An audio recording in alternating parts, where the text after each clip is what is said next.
Transfer.com.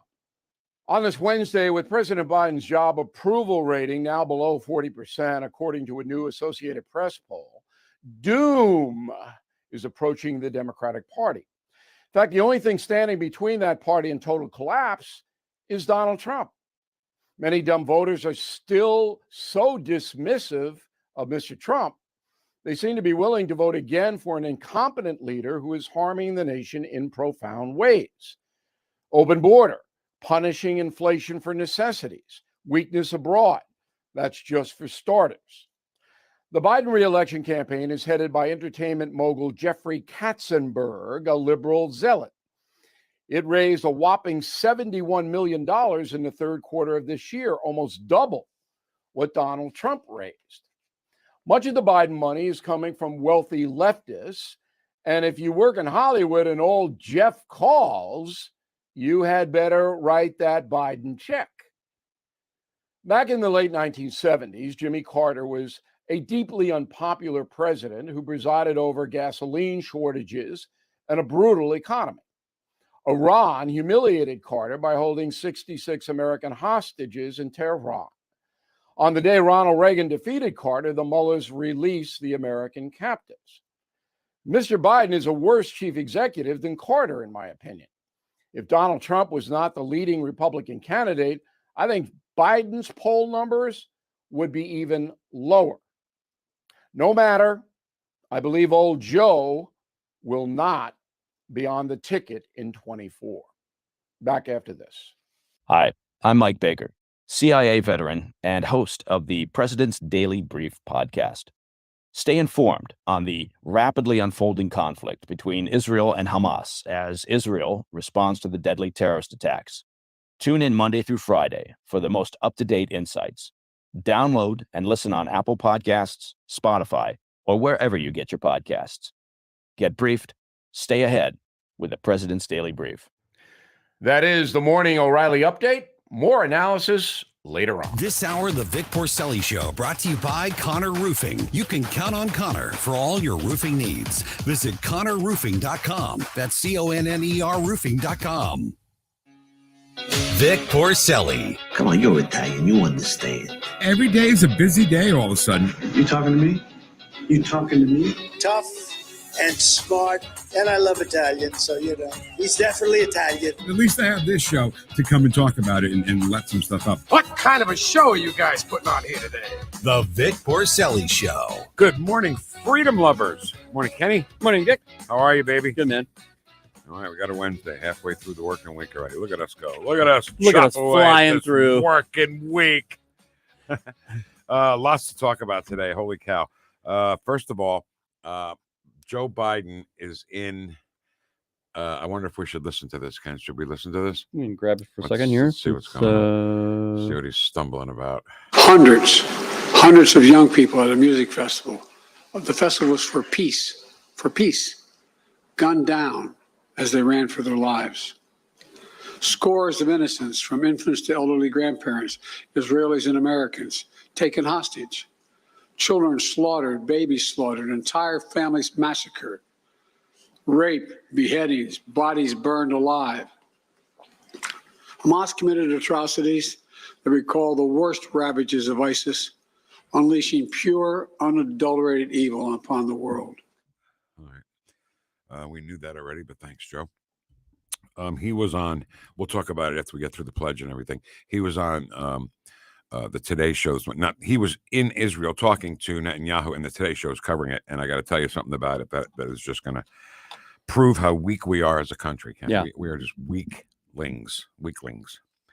Playing some Biden coming up at 9:25 today. Stefan Padfield from the Free Enterprise Project. What about these companies that support BLM? Now, in essence, they are supporting Hamas and terrorism. Well, what I would also want to ask him about this is because BLM, when they receive their money, their donations go directly to Act Blue, which goes directly to the Democrat Party. And we're talking billions of dollars. One of our great friends, Mark Mix from Right to Work. He'll join us at 10:05 today. Kate Updegrove, managing editor of West News Magazine and Mid Rivers News Magazine at 10:25. And Ken, the tax freeze for seniors passed in the county council Yes, last night. yes. Still has to be signed by Sam Page. It's different now. It looks different now than when we talked about it for all these weeks. There's some changes in it. So we'll see. Mark Carter joins us at 10:41. All right, let's get the pledge going. Who leads us today, Ken? Scott Brothers, a listener. Oh, fantastic. Scott, you go right ahead.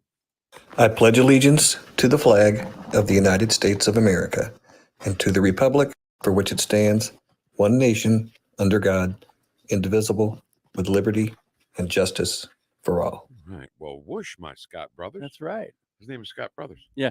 Well, I actually messed up because when he first introduced himself, I thought it was the Scott Brothers. Oh, his name is Scott Brothers. Yes. Got it. Oh my God. That makes so much sense. And he now. laughed because I'm sure he gets it all the time. So he said, no, Ken, it's I remember Scott that Brothers. conversation vividly. Yeah. I was like, Scott Brothers? So there's two of them? Are they brothers? Is their last name Scott? His name is Scott Brothers. So whoosh, my Scott Brothers. Right. You see what I'm doing there? Yes, I do. I And don't know. the first time we played Scott, Yeah. I said, I thought it was I brothers. thought two voices were going to come down. Right, right. And then he heard that, and then he replied to me. It's so It was funny. Does he think we're idiots, or he just Oh, get a kick out of it? sure. Oh, yeah, absolutely. Wait, which is it? Does he think We're idiots? experts, Vic. Oh, we're experts. Okay. Hey, Idiots- let's get our idiots first is sip the going, word. will you? First sip, yeah. All right, here we go. Morning, Caddy. First sip is brought to you by Discount Coffee for your favorite coffee delivered right to your home or office. Plus, if you go at discountcoffee.com, get some of those cappuccino cookies. Oh my God.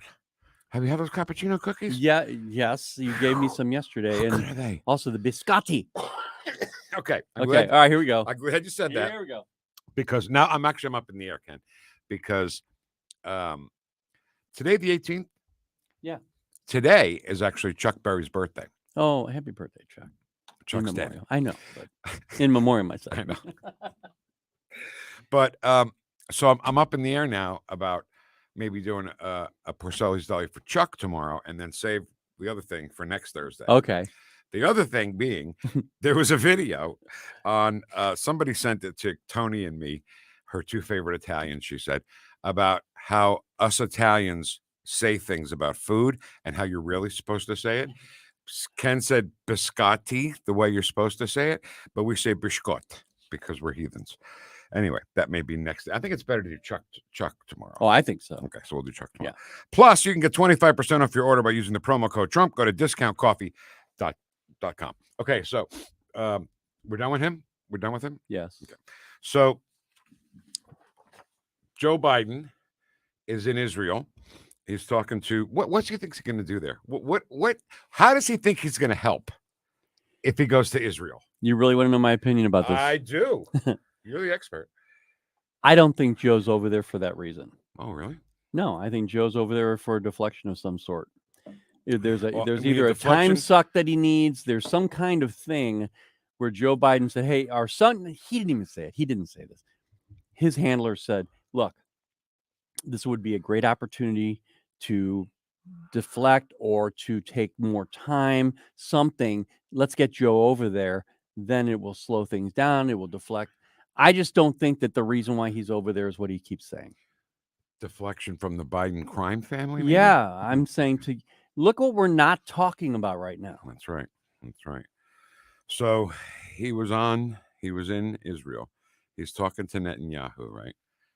And as he's talking, Ken, there's subtitles underneath. Wow. Like he's speaking in another language. I swear to God, they had subtitles to tell us what he was saying because we couldn't understand what he was saying. Could you hear him talking? I mean, Yeah, oh, yeah. Did you hear was he sounding coherent or No. okay. Why would he sound coherent? No, I don't know. What kind of question is that? Did he So- sound coherent? So It's Joe he's Biden, sounding Ken. normal then. He was sounding like he normally sounds. And I don't know if NBC did it. I think it was NBC that decided to put the subtitles underneath him because he doesn't sound coherent. He never sounds coherent. What I notice is when he starts talking, if he feels like he's in a groove and he starts talking faster, that's when he really messes up because he'll just Or if he sees something in the teleprompter that excites him, right. right? Like what's the one that you always play? He says it, and then he stumbles, so he tries to. Turbocharged. There you go. Turbocharge the emerging global clean energy economy.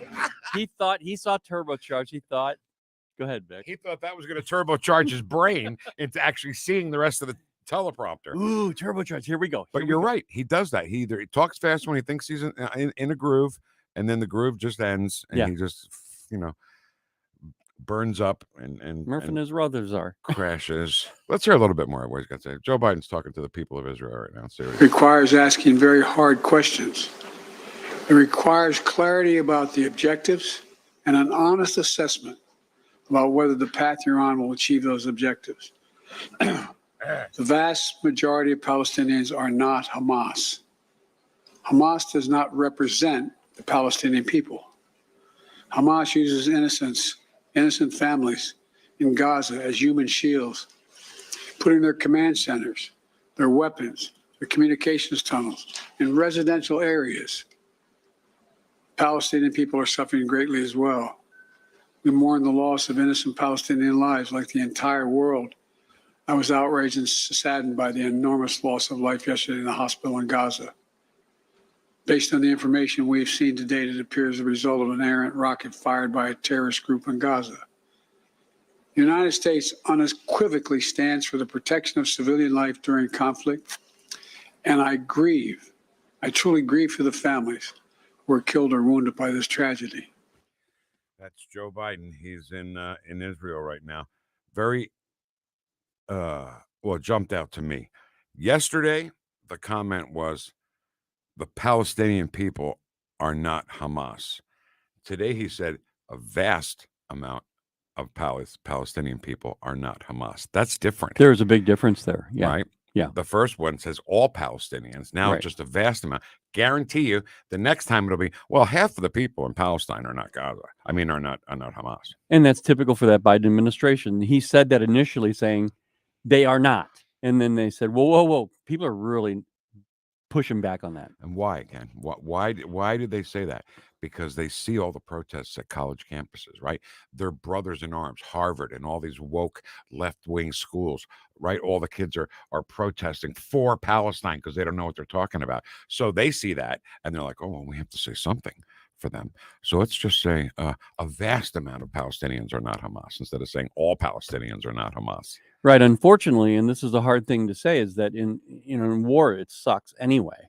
But at some point, the Palestinian people have got to make a decision to take off and get rid of Hamas. They have. Hamas, if people don't know, was installed. They were not elected by those people. They were installed primarily by Iran to lead over the Palestinian people. Right? Yep.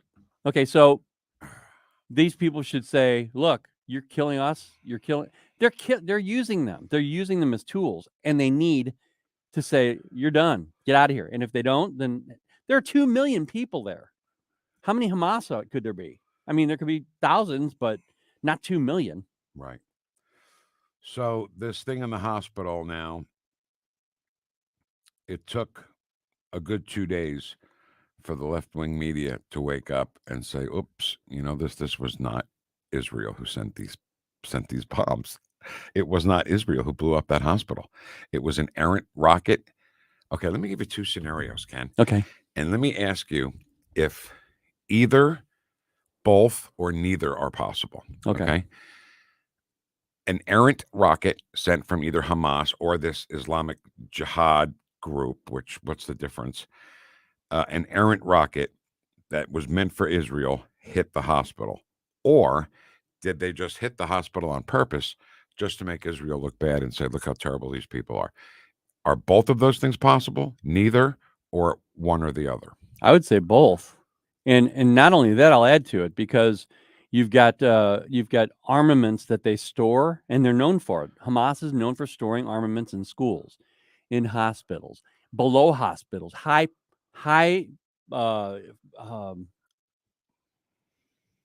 just bombs everywhere. Yeah. Okay. They said, well, the first thing that they came out with was there's no way a Hamas missile could have done the damage that it did. Mm-hmm. Well, yes, it could if it hit all of those armaments that were stored in that hospital. They're bragging about all their stuff. Why would they now say that we don't have the ammunition to do something like this? That's all I do is brag about how strong they are, how they're going to destroy Israel. Now all of a sudden, we don't have the missile with that kind of power to take down a hospital. Really? And not only that, but think about this one, Vic. I saw this last night. It was a great point. Someone on social media, they said, okay, first of all, how long does it normally take for people to find out how many people are dead? Okay. Instantaneously, within minutes, they knew that 500 people were dead. Ken, we still don't know how many people were killed in Maui. Yes, exactly. And then, not only that, but then they were saying things like, well, now we know that 900 people were dead. Wow. In that hospital was not huge either. Right. Okay. Right. So think about that as one other part of this. And that part, not as significant as the immediacy of how many people they were claiming were killed in this thing, when it takes us forever to investigate and find out exactly how many people died. They had to go through all of the rubble. They had to find people. I mean, how do they know? There could have been 500 people just hurt underneath. They don't know. Yeah. Immediately, they said 500 people died. Wow. Israel killed 500 people. That is so key. That is so key to how much they're lying about everything. I'm sorry. My mind is, because I said it. What about Maui? I'm sorry to completely switch here. No, because we got to go. Yeah. We never found out exactly what happened to 800 people, most of them children, in Maui. Why? Why are we not finding out about that? They're so concerned about global warming and climate change caused these fires. You'd think they'd use that as ammunition. Well, look, climate change caused these fires and killed 853 people. Well, we don't even know how many people it is because they stopped reporting on it for some reason. I can't believe that they haven't continued to at least talk about it. That's their wheelhouse. It's climate change, right? Right. But not only that, let's back up to East Palestine. Right. Okay. He never visited there. It's in the United States with people there, and he can go to Israel. He can go near Palestine, but he can't go to East Palestine. Right. Well, that just proves that, if you're a Trump supporter, you'll get no help from this administration or that side of the political aisle. Yeah, East Palestine, isn't that like 85%? A lot of Trump supporters in that town. Yeah. Then that just tells you one thing about the Biden administration. And the Maui thing is such a secret. Why is the Maui thing such a secret? Where are the people? Where's the horrors of climate change? We need to find out about this. Give us exactly how many kids were killed. Those people are still homeless. It's climate change. That you'd think they would be all over this, right? They're Americans and they're still homeless. And they're Americans. Yeah. God almighty. I just can't, Ken. I can't do it anymore. You can. No, you can. Nope. Yep, you can. You can. All right, Mark Carter's going to come by at 10:41 today to talk about the tax freeze for seniors in St. Louis County. It does not look the same as we talked about it for the last few weeks, but he'll explain all that at 10:41. Kate Updegrove comes by at 10:25 from West News Magazine and Mid Rivers News Magazine. Mark Mix from Right to Work is going to come by today at 10:05. It's funny how so many things relate back to this Hamas and Palestinian thing. His segment with us and Stefan Padfield at 9:41 about woke companies that support BLM, which in turn support Hamas and terrorism and kill Jews. Coming up next, we need a little levity. Ken, do we need a little levity? We need a lot of levity. We need a lot of levity. Play Me Some Biden is next on 101.9 and 94.1 News Talk STL. Welcome home. Watch us on our live stream using Rumble, Facebook, and Twitter. The Vic Porcelli Show. Happy birthday, dear Valerie. Happy birthday to you. On News Talk STL.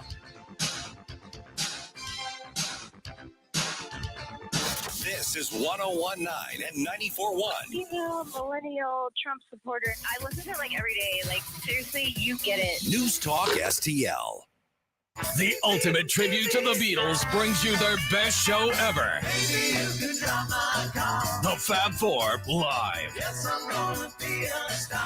The Fab Four performs the Beatles' Rubber Soul in its entirety, plus all the Beatles' greatest hits. Don't miss the show for the whole family.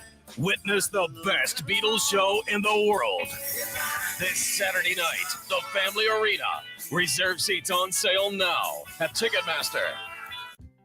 His legendary soulful voice is unmistakable. Rock and Roll Hall of Fame inductee Al Green returns to the concert stage. A night of iconic hits from the 13-time Grammy Award winner Al Green with special guest Betty LaVette. Saturday, November 25th at the Family Arena. Tickets on sale now at the Carroll House Furniture box office located at the Family Arena and Ticketmaster. When you're approaching retirement, there are a lot of questions to answer. Do you have enough money to fund your income for life? How should you claim Social Security? And what's your plan for health care and long-term care? Hi, I'm Eric Robert, Director of Investments with the ClearPath Wealth Management Group at Stifel and host of On the Money Saturday mornings at 9 on NewstalkSTL 1019. Don't leave your retirement to chance. It's crucial to understand and address relevant risks before you retire. Our team can help you get organized, guide you through critical retirement decisions, and create an investment portfolio designed around your needs. To schedule your free retirement plan consultation, go to clearpathinvesting.com. That's clearpathinvesting.com, or call us at 636-695-2650. That's clearpathinvesting.com or 636-695-2650. Stifel Nicholas and Company Incorporated, member SIPC and NYSE. This National Center for Public Policy update brought to you by Rodney and Jen Wallner and the entire Wallner home selling team at Berkshire Hathaway. Call them today at 314-810-SOLD.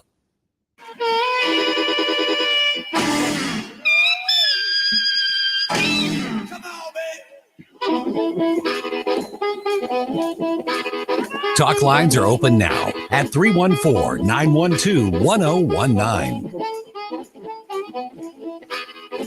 You're listening to the Vic Porcelli Show. You're funny. Well, I'm funny how? I mean, funny like I'm a clown. I amuse you. I make you laugh. What do you mean funny? On Newstalk STL. Not even in my dreams can I play the harmonica like Magic Dick from the Jay Giles Band. And why aren't the Jay Giles Band in the Hall of Fame? No kidding. My God. Talk about doing a Porcelli's Deli. My goodness. Now we're booked for the next 3 weeks. There we are. Thanks to you. All right, welcome home to 1019 and 94.1 News Talk STL. I'm just jotting all this down. So Chuck Berry tomorrow. Italians, the way they talk about food, next Thursday. And then why isn't the Jay Giles Band in the Hall of Fame the week after that? Thanks, Kenny. Do you carry that pad of paper with you everywhere you go? I do. Why? You got a problem with that? No. What's your problem? No. Okay. Mark Carter. So we were all. How dare you? Okay, Greta, just cool your jets there. See, now you just messed me up. Let me just say Mark Carter's coming up at 10:41. Well, what I was going to say was we're all hopped up about this tax freeze for seniors, right? Yeah. Anything that helps seniors, I'm for. I got to tell you. Especially now. Because I am a senior. And I'm just a selfish piece of stuff. What? But you know what? Would we have said that maybe 30 years ago? Absolutely. Of course we would have. Yes. Because I love my elderly people. An old lady across the street once or twice in right. my life. Kate Updegrove from West News Magazine and Mid Rivers News Magazine at 10:25. Mark Mix from Right to Work at 10:05. Stefan Patfield from the Free Enterprise Project at 9:41. Right now, though, my God, let's get to it. It is Play Me Some Biden. Yep, Joe Biden. Look out, Joe. Here come the steps of Air Force One. Oh, there he goes. I'm going to say something. Okay. I don't want you to automatically go do something about it, okay? I'm just saying something. Okay? Okay. That what you play there when he falls, that noise, that the falling down crazy noise. Yeah. He falls upstairs. So I wonder if you should play that backwards because he's not falling downstairs. Don't do it. Well, maybe next week. Okay. But I know you. I'd be like, oh yeah, I gotta do that right now. Right. All right. Are you ready? Yes. Okay, here we go. Play me some Biden. And I pass. No excuse. Who in God's name needs a weapon with 100 rounds in a chamber? Wait a minute.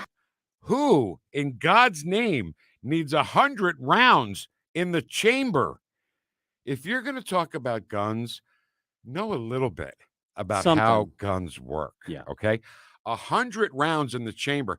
Think of the baddest hombre you can think of in history who probably doesn't even have 100 rounds in the chamber. Yosemite Sam. Yeah. It's Yosemite Sam. Yosemite. Yeah, Yosemite Sam. The roughest, toughest He-Man, stuffest hombre has ever crossed the Rio Grande. And I don't mean my Mahatma Gandhi. Now all of you skunks, clear out of here.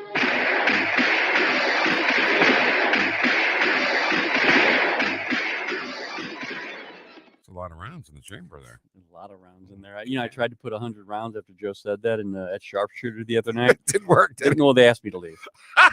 They said, I can't. What are you trying to do? I can't get more than 1 round in the chamber. What's the problem here? 100 rounds in the chamber. I get it. Matt, you're trying to talk about magazines and how many rounds are in a magazine. I get it, So your Glock, you hold what, 17, 18? Well, one of them holds 17, the other one holds 10.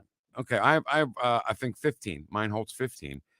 Only one is in the chamber at a time. Ever. I don't think I've ever had more than 1 round in a chamber at one time. But Joe Biden knows better than us, and he was yelling at us there. Did you see him doing the yelling? Yes, he was angry because his gun shoots 100 rounds at the same time. Can you imagine that? 100 bullets. Man. Okay.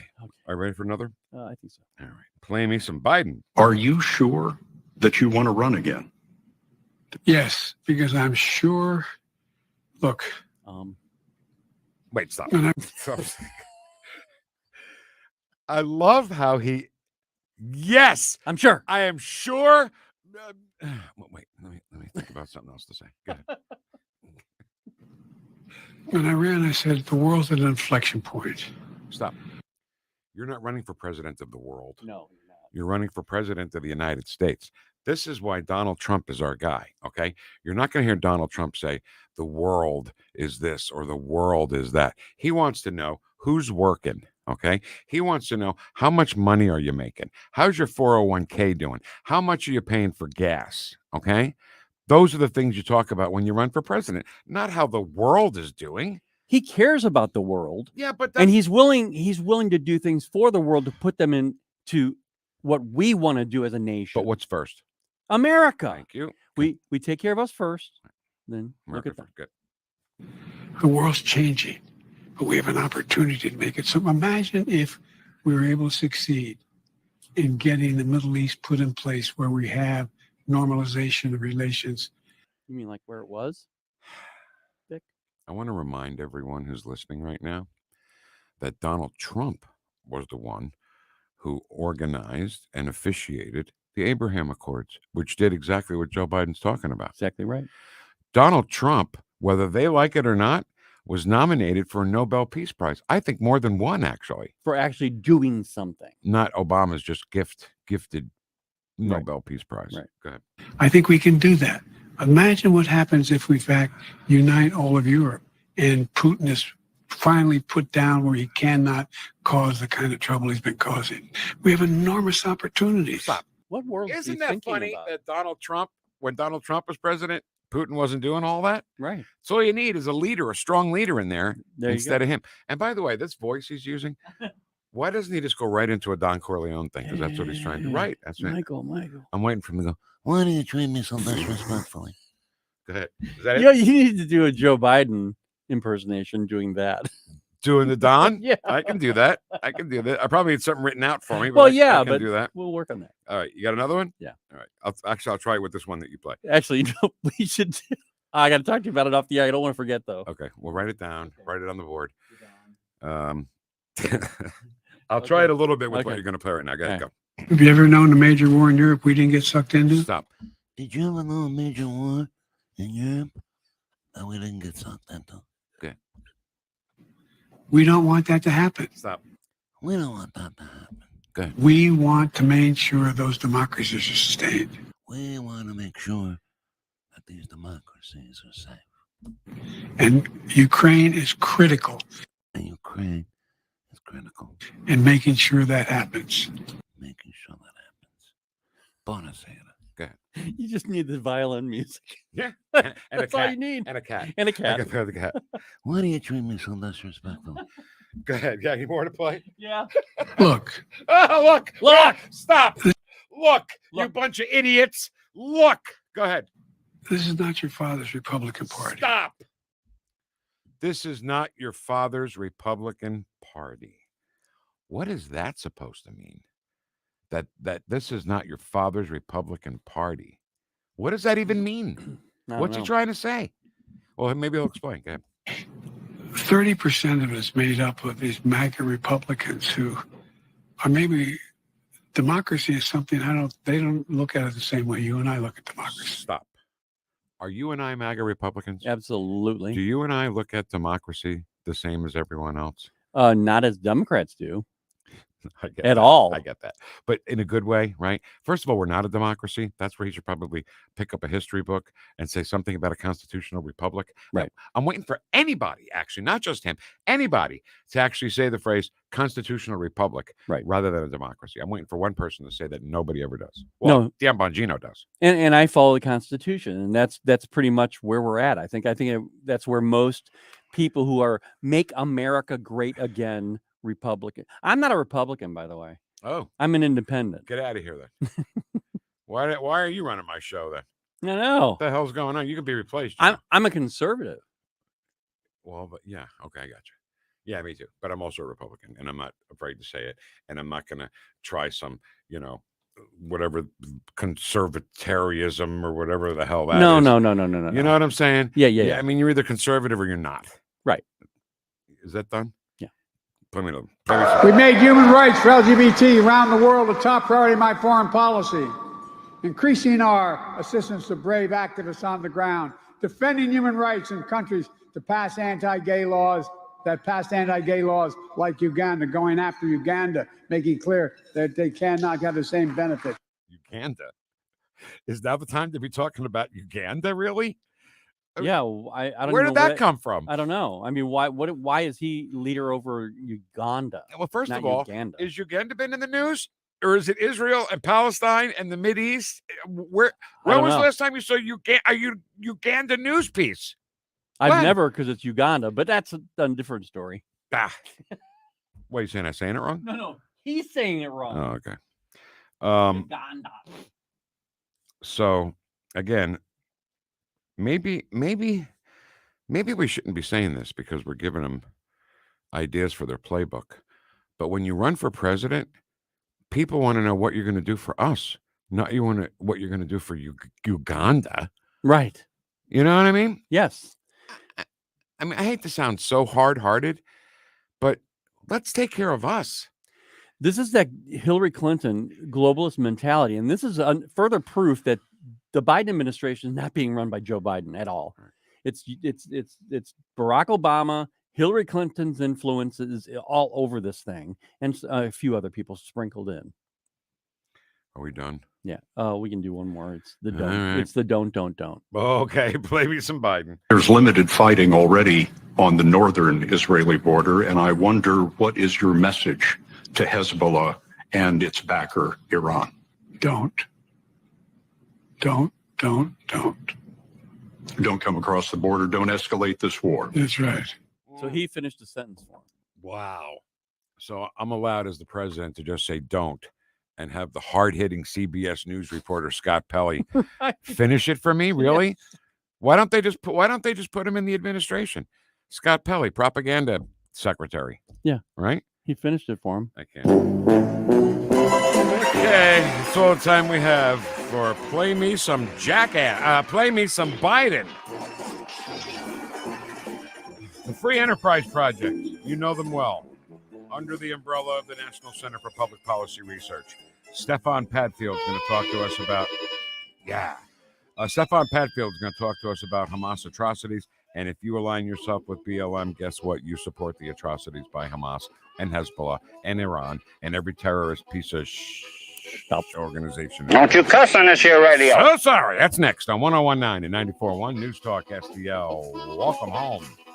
For podcast articles and more, find us on NewstalkSTL.com.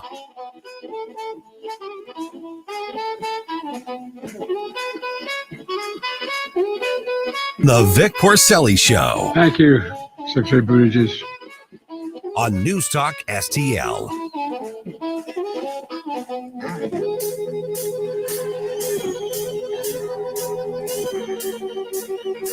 Whoosh.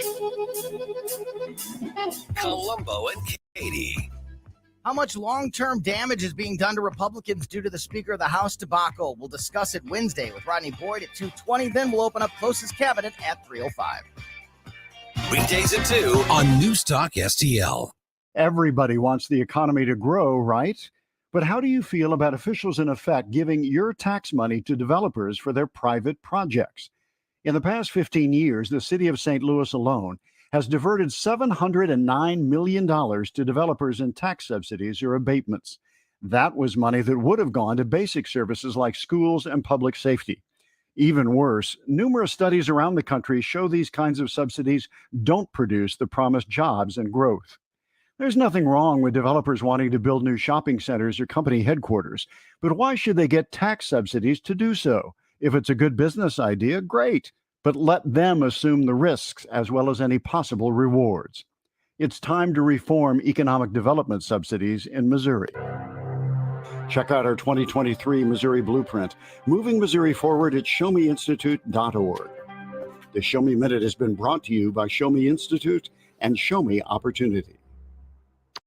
Tim Jones and Chris Arps in the afternoon. Former U.S. Senator Jim Talent, did we trade ransom for hostages in this latest deal? I'm going to be very surprised if we find out we didn't. Nobody can possibly be this naive. Now, what we actually do about Iran is a difficult problem, but what you don't do is give them money, because that's going to end up in arms that are shot at Americans. Tim Jones and Chris Arps, weekdays at 4 on News Talk STL. Getting a new floor for your home can be intimidating and a little scary, but that's not the case when you go to Michael's Flooring Outlet. Katie here, and my mom and dad used Michael's, and they had a great experience. They've been a locally owned and operated family business for more than 30 years. You want variety? Michael's has carpet, hardwood, laminate, ceramic tile, luxury vinyl, natural stone, and many other options. Shop in-store at one of their 3 locations in Creve Coeur, Dardine Prairie, or St. Peters. Check out everything that Michael's has to offer at igotfloored.com.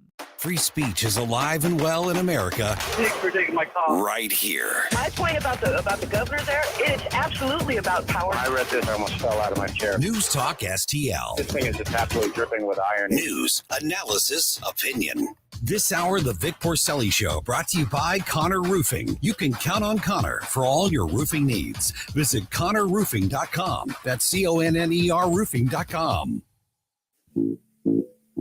Talk lines are open now at 314-912-1019.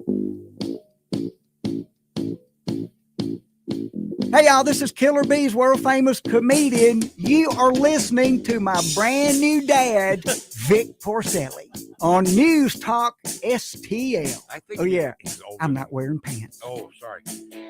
He's older than me, isn't he? Yeah. How can I be his brand new dad? That's what's his name? Joe. No. Oh. Killer Bees? Killer Bees. God, I couldn't think of his name.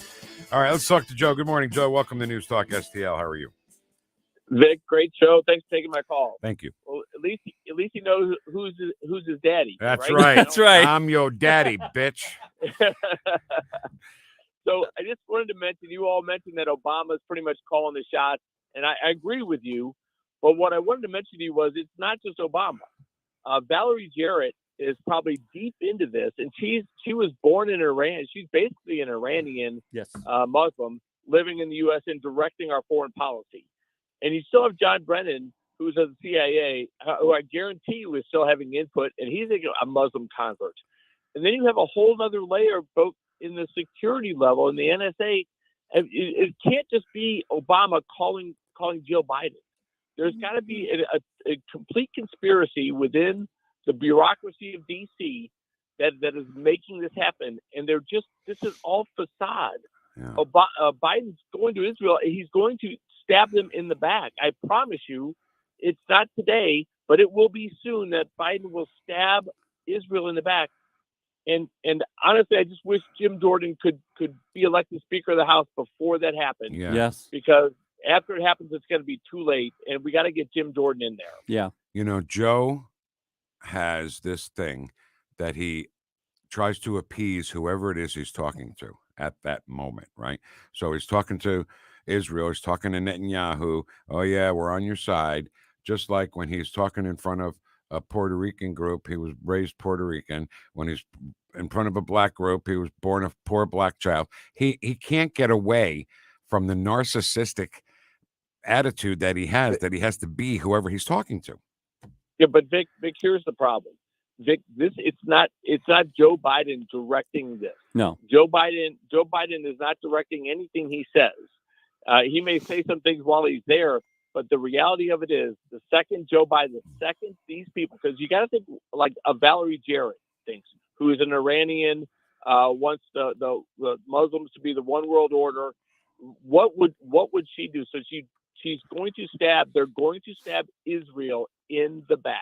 Yeah, I agree with that. I promise you.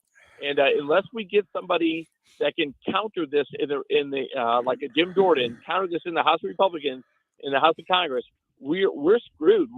Israel is in deep trouble right now. Yep, you're right. And Joe Biden having your back is like bleeding is like the French having your weak side. Like it's not a good thing. Yep. And we better find something to counteract Joe Biden, because he's going to stab Israel in the back as quickly as he can. Yep. All right, Joe. Appreciate your thoughts and your time, man. Very much. Thank you. It's true. It just gets worse. Every time I open my eyes or my ears, it gets worse. All right, let's move on. Free Enterprise Project, National Center for Public Policy Research. If you are donating to BLM, you're donating to destroying Israel. Basically, that kind of just, simplifies it all. But Stefan Patfield is here. I mean, we left out a lot of the middle stuff there, Stefan, right? But if you support BLM, you support terrorists. Yeah, I mean, I think we start with the fact that you've got this great chasm of discrepancy, and we're focused particularly on corporations, in the way that corporations, certainly other institutions like universities as well, are responding to the atrocities that we've seen in Israel as so differently from how they responded to the George Floyd tragedy, right? So that raises questions right off the jump.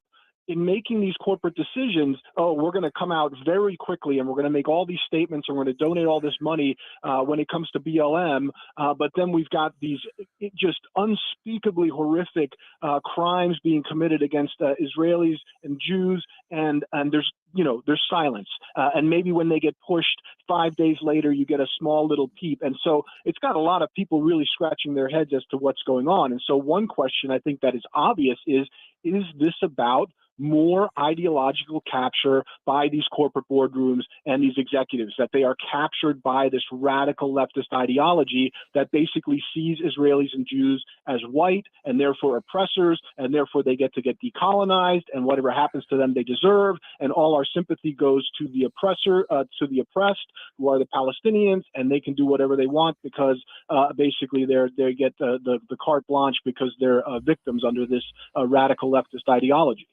All right. So people who run businesses, big businesses like Amazon, MasterCard, Disney, Netflix. Here's the dichotomy that I have made, Stefan, and tell me if I'm accurate or not, because only one of two things is going on. They either support BLM and they support all the terrorist activity that BLM supports, or they're just stupid and didn't realize it. Which one do you think it is? Again, I think we've talked about this before. I tend to break this down into the whole confluence of types of people that allow this to happen. And you've definitely got the true believers, and they are in there, right? And they really believe that supporting Hamas is somehow ending you up on the right side of history. But then you've got the opportunists that think, they do their sort of distorted cost-benefit analysis, and they think it makes sense to lean left. And then you've got the useful idiots who don't realize what they're doing, and they think, diversity, equity, inclusion, that all sounds good, so I'll go ahead and hire this person who's got, 20 anti-Israeli vicious posts on their Twitter, now X feed, and that shouldn't be a problem. And then you've got the cowards, right, who just won't stand up and say anything. And so I think it's a confluence of all of those those types of individuals that lead us to the place where we have this just, shocking discrepancy in terms of how corporations are responding to these incidents. What corporation wants a coward to lead, right? Because that's what's going on. All right. So now I have so many thoughts in my head, Stefan, and you can help me clear them all up. Listening to you talk and listening to what you're talking about, these companies and BLM, I think, I could be wrong, but I think BLM, the whole concept of BLM, Black Lives Matter, was planned way before the George Floyd riots, and they were just waiting for a flashpoint like that to bring it out, to say Black Lives Matter. What a nice phrase, Black Lives Matter. How brilliant of them, first of all, was that to call themselves Black Lives Matter? You know what I'm saying? Oh, yeah, absolutely. And I think that particular tactic that you're talking about of, seeding the ground with certain ideology and certain, narratives, and then waiting for a flashpoint and being ready to pounce with that narrative, that's one that is historical. And so I think a lot of people that I've heard have, thought in those terms that really there was this waiting for the right moment and then just jumping on that moment with this sort of prepackaged assault, if you will, right? And I also think there's just probably, as simplistic as it may sound, basic marketing. You throw out a bunch of lines and you see which ones are effective. And certainly, again, I mean, you have to give the radical left credit, right? They are good at picking labels that disarm people, right? In fact, your initial reaction to pushing back against Black Lives Matter is, oh, I can't do that. How could I possibly push back against Black Lives Matter? Exactly. I will say one of the things that I'm really proud of is this is before I joined the Free Enterprise Project, but back in 2020, the National Center, and particularly our Black conservative ambassadors that work with Project 21 there, were out in front, pointing out the problems with the Black Lives Matter organization and what was effectively forms of terrorism in our streets during the riots of 2020. So people have been on this from the start, even though their voices were sort of pushed aside and now are getting a little more play once again. Yep, you were right inside my head there, Stefan, because written down on my little pad here, I wrote, it's so hard to say anything bad against Black Lives Matter because people call you a racist, right? Yeah, and I think, fortunately, we've gotten to a point now where many of us, if not most of us on the right, realize that this is just the way it's going to go. You're going to speak the truth. They're going to call you a racist, and then we move on to next. The days of being called a racist, shutting us down, are over. We just understand, right? When everything's racist, nothing's racist. So we just keep going. And thank goodness, because that bludgeon, that sort of white guilt shaming was very effective for a long time, but no more. Yep. Now, tomorrow we're going to talk to Vince Ellison. Wow, he's going to explode. He's a smart guy, black guy who's right on. I'm surprised he's not part of Project 21. And by the way, Stefan, we talk to somebody from Project 21 almost every week, so we're on board with all that. So fantastic. Oh, yeah, we love him. Donna Jackson. I got a little crush on Donna Jackson, but that's okay. So Amazon, MasterCard, Disney, Netflix. Can I add one more? The NBA, right? During the whole George Floyd thing, and they don't do this anymore now, if you notice, real big on the court, it says Black Lives Matter, right? It might as well say, we love terrorists. Yeah, I mean, it's part of me feels sorry for these corporations to a limited extent. And by the way, I actually just pulled up the page. So Vince Ellison actually is one of the is listed as one of the Project 21. We've had him on before, actually. I know, but I didn't realize he was actually a Project 21 guy. Yeah, I thought he was just out on his own now. We light a fire and we just go out and listen to the explosion, man, because he is just absolutely fantastic. Awesome. So one more thing, Stefan. I'm sorry, were you done or did I interrupt you?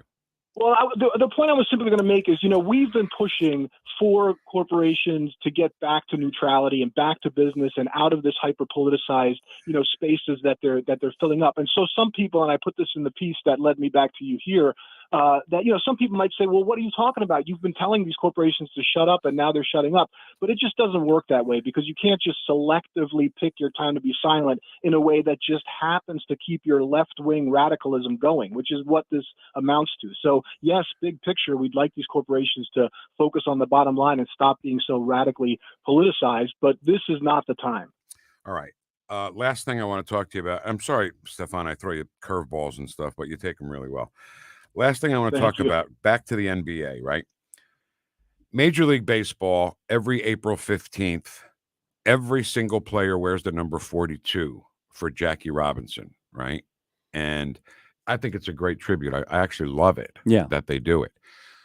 Ken, I'd like to ask you publicly if you can get anybody that represents the NBA to come on with us, because I want to ask them, why doesn't the NBA have Nat Sweetwater Clifton Day, the first black to play in the NBA? Yeah. Why didn't they latch on to that? That's right in their wheelhouse. Yes, it is. You know, and Major League Baseball makes them look like fools. And I would love to see every player wear number 8 on the day that Nat Sweetwater Clifton went from the Harlem Globetrotters to the New York Knicks. Yeah. Stefan? Yeah, I think that's a great idea. And the point you're getting at is this country celebrates Black progress, right? Everyone wants this nation to have the sort of equality that we aspire to, right? And so you get the celebration of Jackie Robinson, and that's the thing that stretches across racial lines. And yet somehow we've ended up in the place where these institutions, these corporations are doing everything they can to just divide us further, right? And they do it again in this very sort of clever way of putting it under the umbrella of diversity, equity, and inclusion, when in fact they're just dividing us along racial lines in pernicious ways. But I think, I have to say, we do have to recognize that these are difficult decisions that have to be made in these corporate boardrooms and executive suites. But something is just rotten when every time they seem to end up leaning radically left. There is something wrong with the information flow. There is something wrong with the hiring. There's something wrong with the decision making. And that's what we need to keep pushing back against. Boy, you're absolutely right. And you're just great. Stefan Padfield from the Free Enterprise Project and the National Center for Public Policy Research. You can find them at nationalcenter.org. That's right. Thank you. How's our buddy Dr. Cohen? Is he doing good? We haven't had him on in a while. No, we haven't. We'll have to get we him need back him on. back on. All right, Stefan, thanks so much, man. You're great, and I'm sure we'll talk again soon. Thank you. Have a great day. You too. Do you see my point Yep. with the NBA? Yes, totally do. Why didn't someone in that whole organization see what the Major League Baseball was doing and say, "Oh, hey guys," especially during Black Lives Matter. Yes, when they had the word so big on the side of the court, all the teams had Black Lives Matter, but not Nat Sweetwater Clifton. No, not his Black life. His Black life didn't matter. No, I don't get it. I don't either. It's perfect for them, and I think one day in the National Basketball Association year, everybody should wear number 8 for Nat Sweetwater Clifton. Yep. Totally What agree is with the you. problem? I don't know. They're stupid. That's what. Maybe the we'll go is. find out. Let's go find Ken. Let's go. I'm find gonna go out. find out. Damn it! Let's go find out. Come on. All right. Come on now. I mean, I can't believe they're not doing that. It's stupid. They're stupid. I cannot run the world. I am just too busy. How dare you? Thank you, Greta. Right to work. Mark Mix. Love him. He's next. Starbucks. Your favorite coffee supports terrorism. Yep. 5 minutes after news first on 101.9 and 94.1 News Talk STL. Welcome home. Whoosh. The Herzog Foundation is the vision of its founder, Stanley Herzog, and it exists to promote and accelerate the development of quality Christ-centered K-12 education. Hi, this is Daryl Jones, president of the Herzog Foundation. We have an exciting new training opportunity available for public school and Christian school teachers. The Herzog Foundation Institute has partnered with the Bill of Rights Institute to offer 4 training events in 4 Missouri cities this year. These day-long professional development opportunities are best suited for middle and high school civics, government, U.S. history, and social studies teachers. Middle and high school teachers have a unique opportunity to strengthen civic knowledge and values for the next generation. We want to help teachers seize this opportunity. Visit herzogfoundation.com/events to learn more and register for a Bill of Rights Institute training event near you. herzogfoundation.com/events. herzogfoundation.com/events. This is the perfect time to upgrade your home. Mike Ferguson here from my friends at Window World. Their number is 314-993-1800.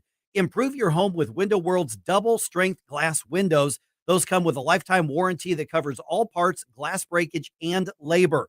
314-993-1800. Get a free in-home estimate.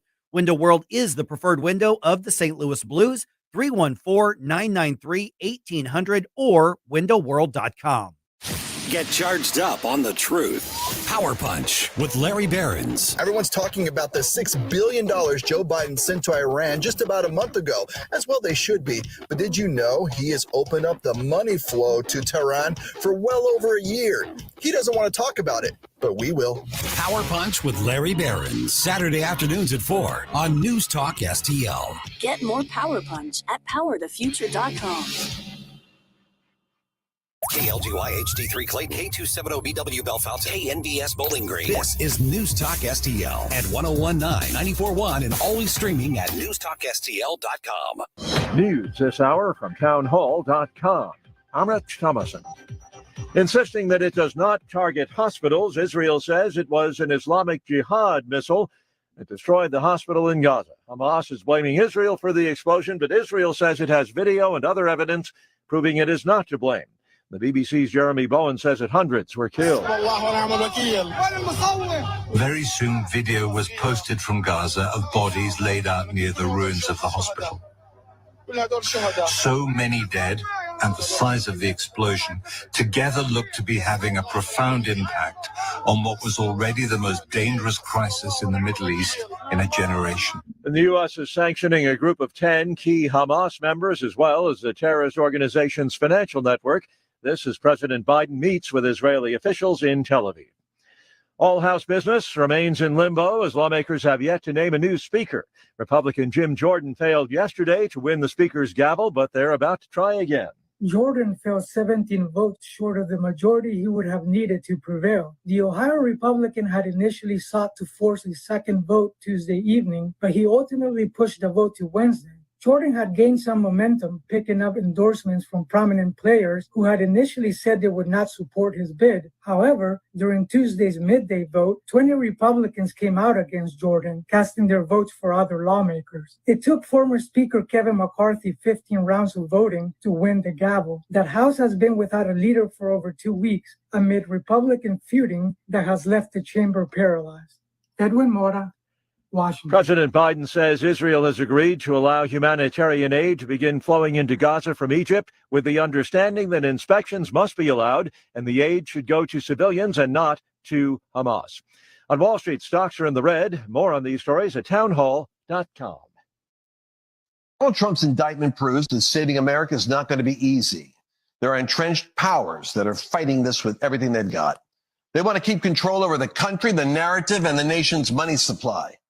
Hi, I'm Lance Wallnau. I'm a news analyst, a Christian author, and evangelical leader. I speak to millions of people every week, people just like you. You see, what the elites are doing is using inflation and government handouts and now central bank digital currencies to determine how they're going to control America.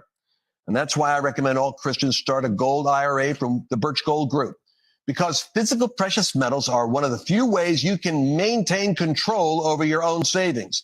To get a free info kit on gold IRAs, text the word faith to 989898. Birch Gold Group is the only gold company I trust. Get their free info kit and you'll see why a gold IRA can help you. There are no strings attached. Text the word faith to 989898 and you're going to be blessed by taking action right now. This hour of News Talk STL brought to you by Chris Cooper and Serenity Wealth Management. Discover little-known strategies that could be the difference between choosing the care you deserve or having someone else decide it for you. Get a free copy of Chris's book at SerenityLTC.com. While I was lying in an army hospital in Germany, my parents got a letter that said I had 48 hours to live. They even sent a flag to put on my coffin. As America's veterans face challenges, DAV is there. I left the military with a traumatic brain injury, and when I got home, I fought depression, anxiety, and alcohol, and had nothing to look forward to. DAV provides a lifetime of support to veterans of every generation, helping more than 1 million veterans each year. With DAV's help, my world changed 100%. I was able to build a new life for myself. With the right support, more veterans can reach victories, great and small. I'm Adam Greathouse, Army veteran. But there are more victories to be won. My victory is just feeling alive and experiencing life. Adam Greathouse, thank you for your service. May your victories inspire many more. Support more victories for veterans. Go to DAV.org. From the Michaels Flooring Outlet Weather Center. After a dry start, we'll be watching for a quick shot of some scattered showers this evening. Increasing cloudiness this afternoon, but it's warmer, a high of about 78 today. A little breezy from late morning into the afternoon. Again, showers possible from about 6 p.m. to midnight, and then mainly dry overnight with a low of 55. Some early sun Thursday, but then the clouds return. A stray sprinkle or shower cannot be ruled out tomorrow. Thursday's high at about 70. That's your first alert forecast. I'm meteorologist Matt Chambers. Vic Porcelli. Come on, you're Italian. You understand. Every day is a busy day all of a sudden. You talking to me? You talking to me? Tough and smart, and I love Italian, so he's definitely Italian. At least I have this show to come and talk about it and let some stuff up. What kind of a show are you guys putting on here today? The Vic Porcelli Show. Welcome back. Welcome home. 1019 94.1 News Talk STL. I'm Vic Porcelli. That is the one and only Ken Williams on the other side of the board over there. And this hour we've got Mark Harder, who will come with some good news. There's some changes in the tax freeze for seniors bill, but as it stands right now, it passed, and now it needs Sam Page to sign it. But Mark will come in and explain it much more eloquently than I at 10:41. Kate Updegrove from West News Magazine and Mid Rivers News Magazine at 10:25, and Mark Mix, the president of the Right to Work Committee and also the president of the National Right to Work Legal Defense Foundation, will join us here in just a second. Just to update you on what's happening in the Middle East, Ken, I saw some very disturbing images over the last 24 hours. Yeah. I mean, bodies literally burned down to nothing in cars, laying on streets. It's just bad news over there. And I don't know what the solution is because I'm certainly not an expert on anything, much less international affairs like this. Well, what I see happening is a lot of social media. Hamas and whoever's doing their marketing or propaganda is really utilizing social media a lot right now. They sure are. And it's just not good. I mean, I hate to sound so elementary about it, but it's not good. And how does the phrase go? Drastic times call for drastic measures, and something needs to be done. Well, you know what, Vic? I mean, we have had decades of this situation. We've had a lot longer than that. I'm talking about the most recent in modern history, the dealings with Israel since 48, and Hamas has been doing things like this for so long. And it always happens this way. Hamas fires the first shot, kills a lot of people, then they retreat, then Israel goes over to wipe them out completely and start over. Right. And then what happens? The international community comes together and says, Israel, you need to calm down. This is horrible what you're doing now. And it's all propaganda. And they're doing it again. We predicted this the very day after we came back from the weekend, the very first day we were on the air, we talked about this. We said, now, next step for them is they're going to use the propaganda again, and it's going to make Israel look like the bad guy. And that's the hospital. What's happening right now? The hospital, right? Right. And Israel had nothing to do with that hospital. Right. It's just bad. Joe Biden is in Israel. He had a conversation with Netanyahu. He addressed people in Israel. He made no sense. I'll say it again, that NBC News felt the need to write actual subtitles underneath Joe Biden when he was making his comments, because he is so. And you know what? Joe, who called before, I'm going to be honest with you, okay? I like to be transparent. I like to be honest. If it hurts me in the long run, then so be it. I had no idea Valerie Jarrett was an Iranian. Oh, okay. Did you? Yes. I had no idea. Boy, now you really see who's having the input, depending upon who's involved in this Middle East thing, right? Iran gave this warning to Israel on what they're going to do. And what are they going to do? Are they talking about nukes? Yeah, well, we don't know. Are they there yet? We don't know how close we have they no are to a idea. nuclear weapon. No, but let's go back to Obama administration. Let's go back to when he gave them $1.3 billion. $400 million of it was on a pallet. Okay. Valerie Jarrett, her homeland, okay, she might be I don't know if she's I don't know if she's just an American citizen, if she has dual citizenship. I think she's got to be what was her post? She was security. She was right up there. advisor? I mean, she was right up there. So, but if you think about this that way, Vic, from the idea that well, she's Iranian, so she might have loyalty. We don't know. We have no idea. We don't know. As far as I'm concerned, Barack Obama, we don't know where his loyalties lie anymore. Can I put this into simple perspective from my heritage, my life? I'm Italian. My grandfather was both born in Italy, in the Naples area. And when I'm watching the Olympics, if it's, if the U.S. athlete is knocked out or is not going to win, I root for the Italian, you know? Yeah. But I'm an American and America first. You know what I mean? Right. I would never back Italy over the United States, even though it is my heritage, my roots. So I think once you come to America and get into a position that Valerie Jarrett was in, you got to put your past in the past. You know what I'm saying? Yeah, exactly. I know exactly what you're saying. We have a strong heritage in Wales. Right. My family, my mom, my dad's side in particular. And whenever I hear about the Welsh, whenever I hear about Wales, if they're in the news in any way, shape, or form, I get a warm feeling. Yeah. Not because I've been there. I've never been there. Yeah. But my grandfather was. My grandfather is a first generation American. Yeah. And so I have a warm feeling. However, I'm an American, and that's as far as that all goes. That's exactly my point. I just wonder. I wonder about Valerie Jarrett and anyone else in the Obama administration, because I'm going to tell you again. Call here, our number 314-912-1019 if you want to call and dispute me. But I believe Barack Obama, Valerie Jarrett, and other people within that organization are running the Biden administration. Susan Rice. You can go down the list. Tapper. I mean, there are so many people. What about those 51 guys, 51 experts that signed off on the laptop saying it was disinformation? Yeah. They're all there somewhere. Do you remember, Ken, what I said then? Do you remember what I said? I said 51 intelligence experts signed this paper that said that the Hunter laptop was Russian disinformation. I said they're either lying or we have the worst intelligence people in the world. And there's no other thing. I think it's a combination of the two. I said it had to be one or the other. I think it's a combination of the two. Okay. All right. Let's change gears here. Yeah. Had a vote yesterday for Speaker of the House. Jim Jordan didn't get enough votes. We were watching it yesterday for a little while and I couldn't watch anymore. I can't watch idiocy in progress as it's happening. I just can't, So there were 20 who voted against Jordan. Right. 20 representatives. I'm not going to read them all, but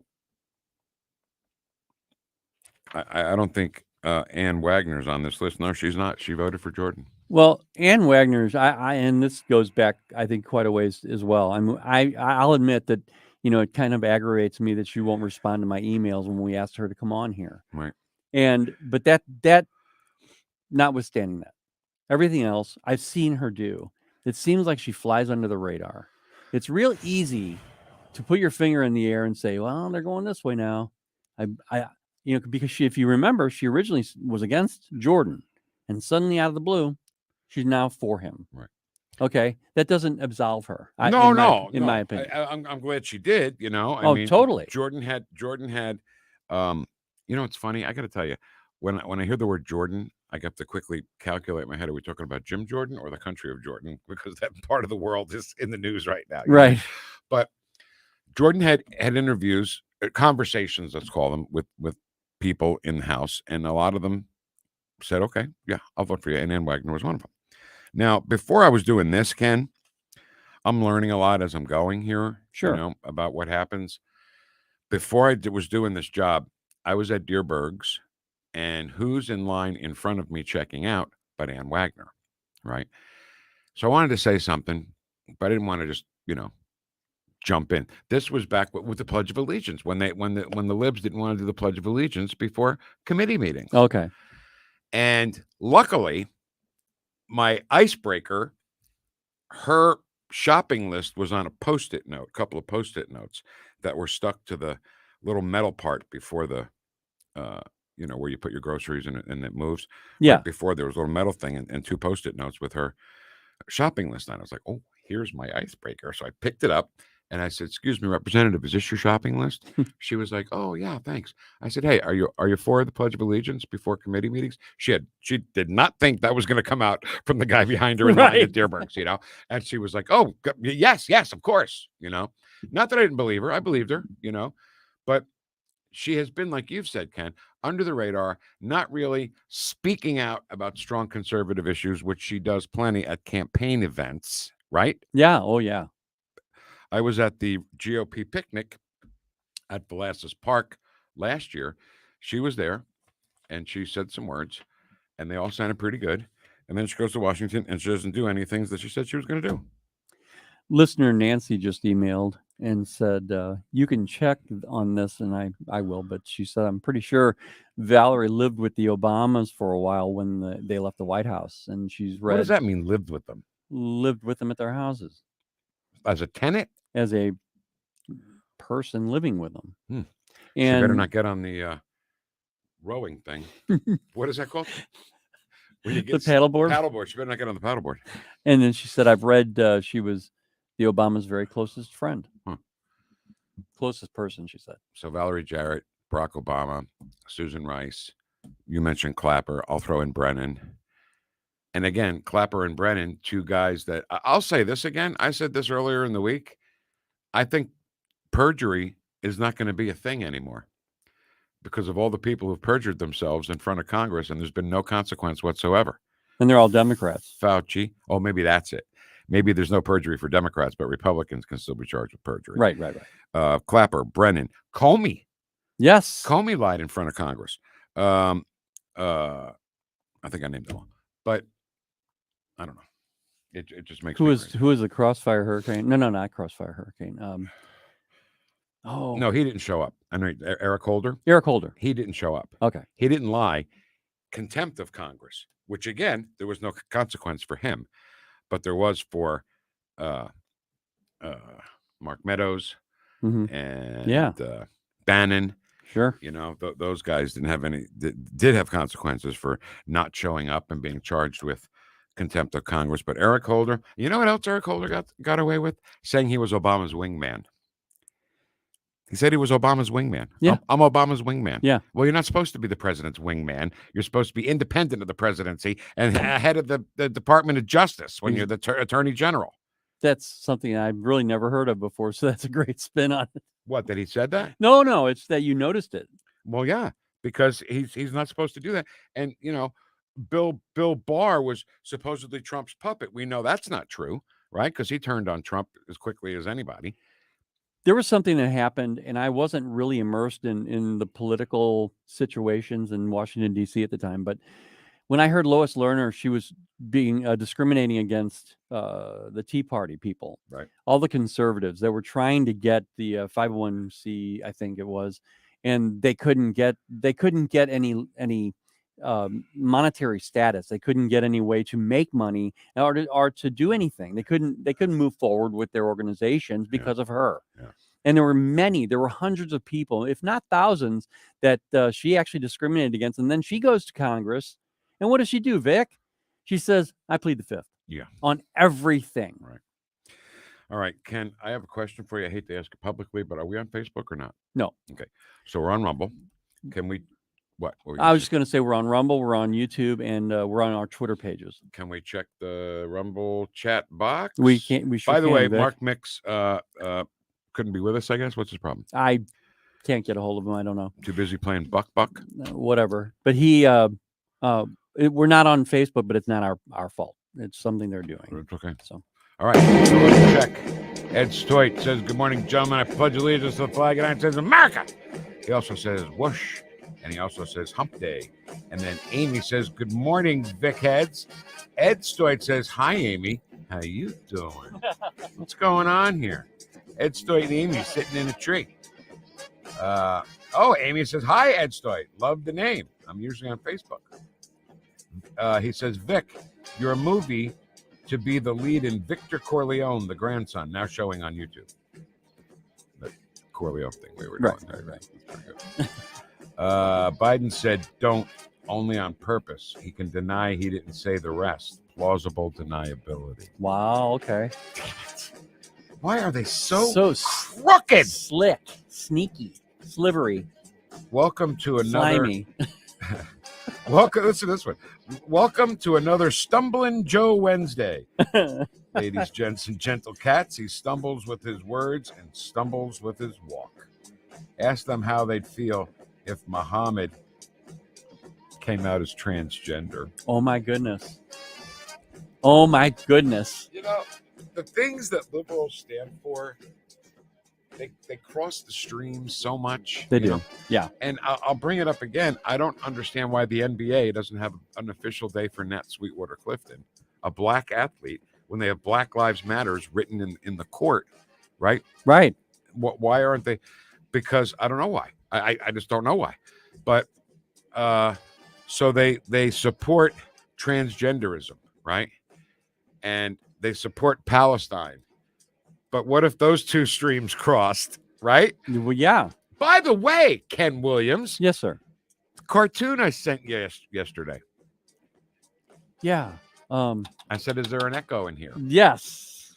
So early in the week, or maybe it was even last week, I think it was last week, we talked about these kids in New York who were protesting for Palestine and for Hamas, had a big sign that said queers for Palestine. Yeah. So I said, yeah, I'm sure they'll come and just wrap their arms around you right before they push you off the top of the building. Right. And that was the cartoon. Who was the artist on that? Because I don't think we've ever referred to him, have we? It might be Varvel, I think. I'm not sure. I'll tell you what, too. I have been turned on to so many cartoonists that I didn't know, and I thought I knew them all, but I don't. The cartoonist was, I'll tell you in a second, as soon as I see it, actually. Hey, and I want to say thank you to everybody who went from like the Facebook stream and moved over for temporarily, I guess, even to Rumble. Man, I really am a fan of Rumble. I think, I know everybody loves Facebook, but they're so restrictive sometimes, and I don't know why they're doing what they're doing right now. It could be nothing, but it could be something. I just don't know. And they're checking on it, but YouTube's great. It's a really good resource, but the problem with YouTube and Facebook is they just try to restrict so much. It was Stiglitz. I think his name was Tom or Jim Stiglitz. Tom Stiglitz. We've never referred to him. No, I haven't. And I probably should have. Every day I try to put at least one cartoon up on Twitter because I love editorial cartoons. Sure. Yeah. And it has a queer holding his queer he's actually dropped his queer for Palestine sign, falling off the building, and 4 Hamas people up there watching him fall. It's exactly what we said. Exactly what we said in the form of an editorial cartoon. All right, Makosa. You are going to play Chuck Berry for me today, right? You are going to play Johnny B. Yeah, I got to find that. You sure? Yes, I am. I promise I will. It's Chuck Berry's birthday. It is. I should. By the way, what? When Jessica, what now? What? What do you want now, old man? My son's birthday is the 20th. 2 days from now. Oh, wow. Okay. And when Jessica was pregnant with him, her due date was the 16th. And I said to her, my God, if you hold on for 2 days, the kid will be born on Chuck Berry's birthday. She's like, I'll see what I can do. See what I can do.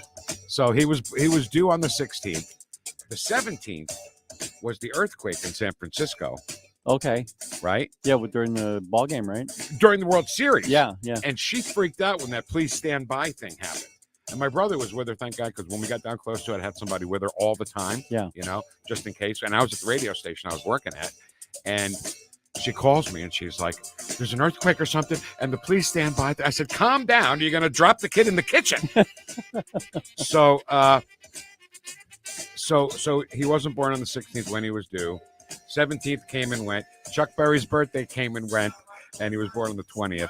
Which he shares a birthday with Tom Petty and Mickey Mantle. Oh, awesome. That's pretty good, too. That is real good. But I'd like to just repeat to you, today's Chuck Berry's birthday. Yeah. You hear me? Yes, sir. Okay, whenever.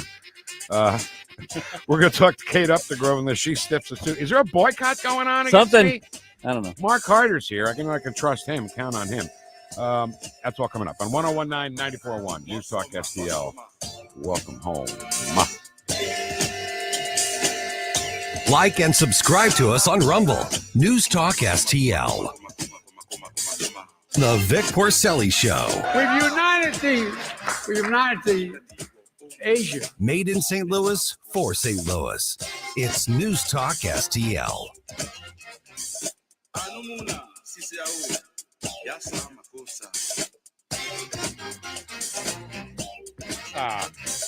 Sorry. All right, listen. Regardless of what Joe Biden says, you'll never be able to fit 100 rounds in the chamber. And if you don't believe me, head on down to Southern Armory and ask Jessica or ask Aaron or any of the great staff there at Southern Armory. They'll let you know that you can't fit 100 rounds in the chamber. All right. They also will find the exact right firearm for you. Now, I'm talking to people right now who have never fired a gun or never owned a firearm. Now's the time, boy. Now is the time to arm yourself, protect your family, the people you love, and your home. And that can be done at Southern Armory. Now, if you're an experienced shooter or collector, yep, you're there too. All the best in firearms, ammunition, and accessories, all at Southern Armory. Safety is always taught when you buy any firearm at Southern Armory as well. So be sure you get on down there, find the right firearm for you, and be sure you tell them we said hi, Jessica and Aaron and the whole gang. They also have the Wise Food Buckets, 25-year shelf life on food. Go to southernarmory.com. That's southernarmory.com. Hey, Columbo here, reminding you that cybersecurity has never been more important, so you need to ask yourself, is your business prepared for a possible ransomware attack? And if you have any doubt, you need to call the team at ThrottleNet today. ThrottleNet provides world-class managed IT services and IT support to many local organizations, including my family's own small business. They're St. Louis's highest rated and most reviewed outsourced IT company, and there's many different ways ThrottleNet can help with your business's operation and digital protection. Learn more now at throttlenet.com. In a world where heroes walk among us, shines the David Dorn Foundation. Named after a true hero, our foundation empowers those who risk their lives to protect us every day. We stand tall with unwavering dedication to provide our first responders with equipment often not supplied. But we can't do it alone. We need your generosity of a few volunteer hours to provide our first responders with the tools they desperately need to save lives and keep our communities safe. Visit dornfoundation.com now to be part of our critical progress. If you like premium cigars and whiskey, I've got the perfect place. Lit Cigar Lounge, now open in its new space in the district, just off Highway 40 in Chesterfield. Lit Cigars for anyone who enjoys great cigars, whiskey, bourbon, tequila. Ladies, that includes you. Leather seating, numerous big screen TVs, special events featuring live music and tastings. More details at litstl.com. litstl.com. Lit Cigar Lounge in Chesterfield. I'm Susie Moore, and this is More to the Point. This may come as a shock to some, but I was once a dumb college kid. I suspect we all were, even those of us who didn't formally attend college. I believed things then, some passionately, that I no longer believe, or that I at least have the life experience to see through different eyes now. While I disagree with those who assign some sort of inherent wisdom to the young, the passion and idealism of youth are admirable, to a point, and then they just become silly, or worse, dangerous. A recent debate on social media has raged over whether college students who signed off on declarations or engaged in protests supporting Hamas and blaming Israel for the attacks of October 7th should be shunned by prospective employers because of their views. I'm about as devout a free speech adherent as you'll find, and I find the notion of cancel culture repugnant. But that doesn't mean I believe speech should be free of all consequence, or that I disagree with employers steering clear of would-be applicants who vocally side with terrorists. College students may be young, but they ought to, by that age, understand the difference between right and wrong and good and evil. In short, my ability to cut dumb college kids slack doesn't extend to those who defend rape, murder, hostage-taking, and eradicating Jews or the state of Israel. Susie Moore is Deputy Managing Editor for RedState.com. For more to the point and everything Susie Moore, log on to RedState.com. Follow Susie on Twitter at SmoozyQ and keep listening to 1019 and 94.1 News Talk STL. On the next, Larry Connors, USA. When is the Biden White House going to admit Iran is behind the Hamas attack? My answer? Do not hold your breath. Larry Connors, USA. Now, weeknights 6 until 8 on News Talk STL.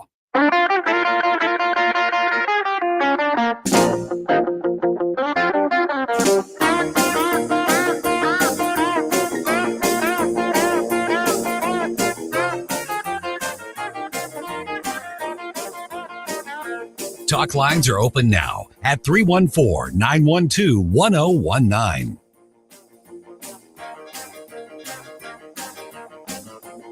You're listening to the Missouri Broadcasters Association Air Talent of the Year.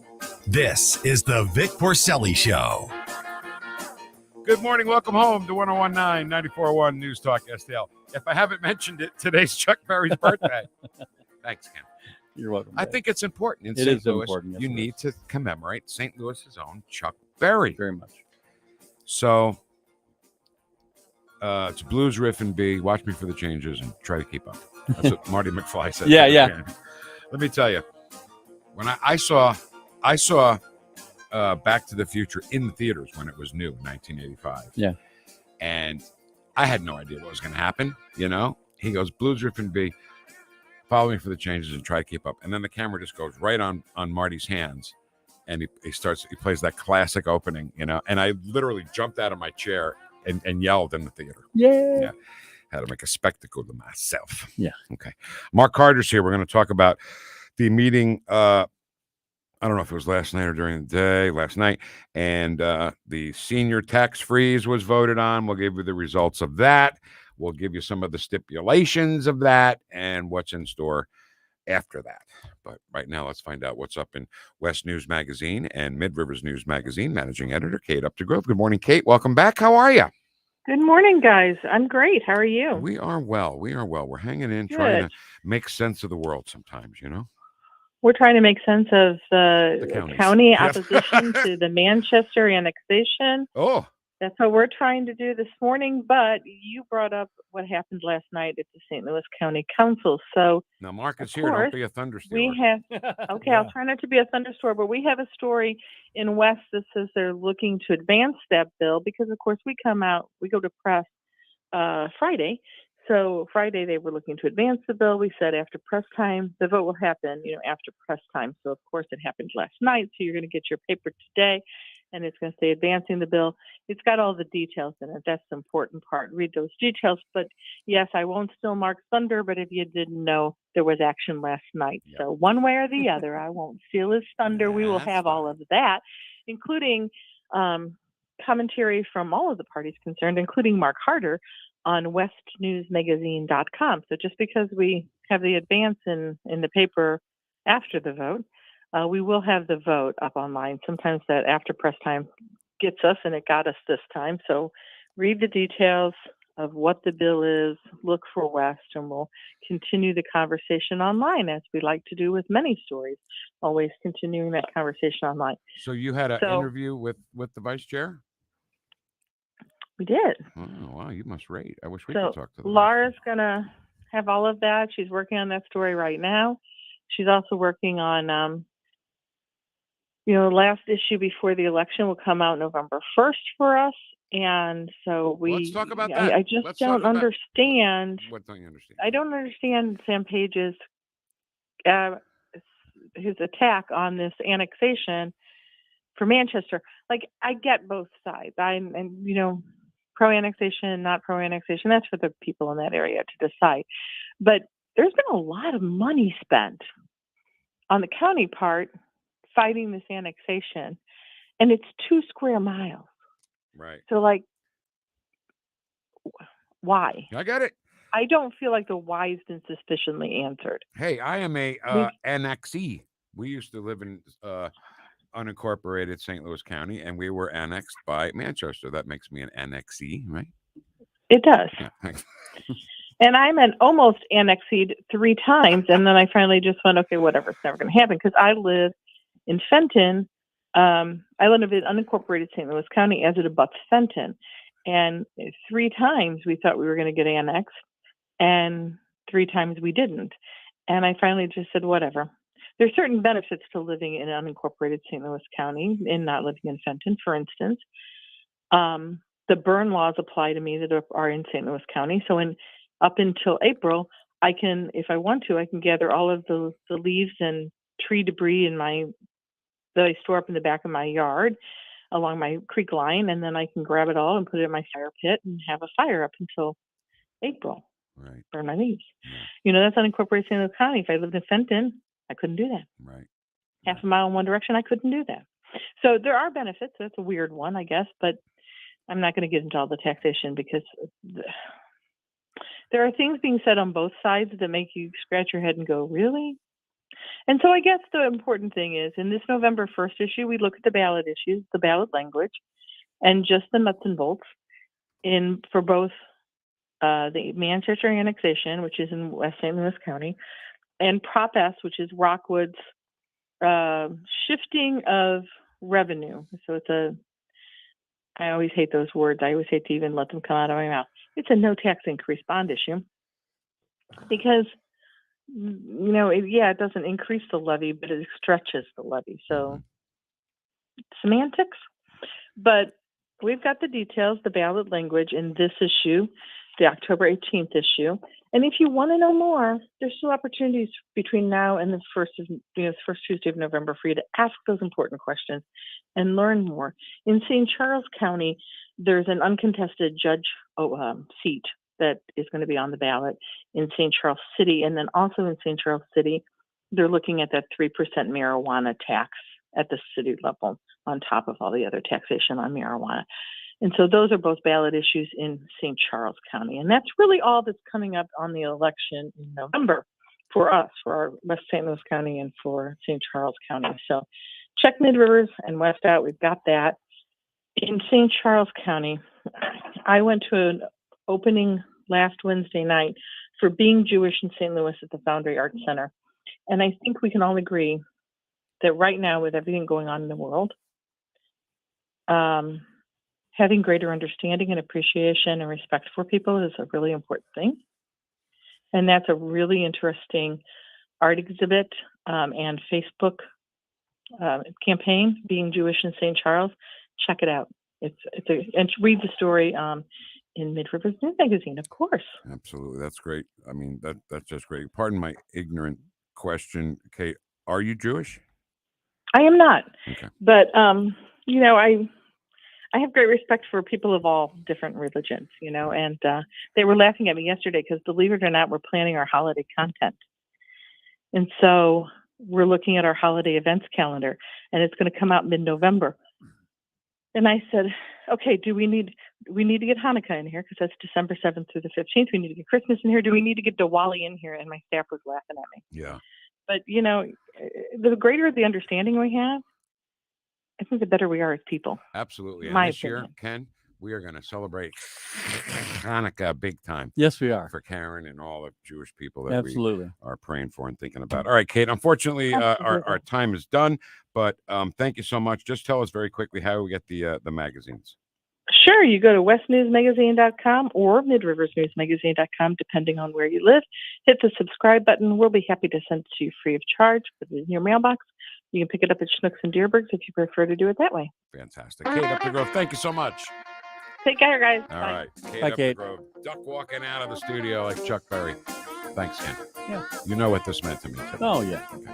It's Chuck Berry's birthday, in case you just tuned in. Who's birthday? Chuck Berry. Your cousin, Marvin Berry. You know that new sound you're looking for? Well, right listen to this.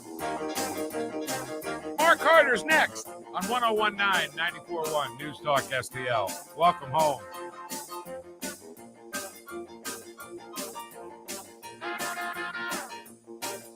Watch us on our live stream using Rumble, Facebook, and Twitter. The Vic Porcelli Show.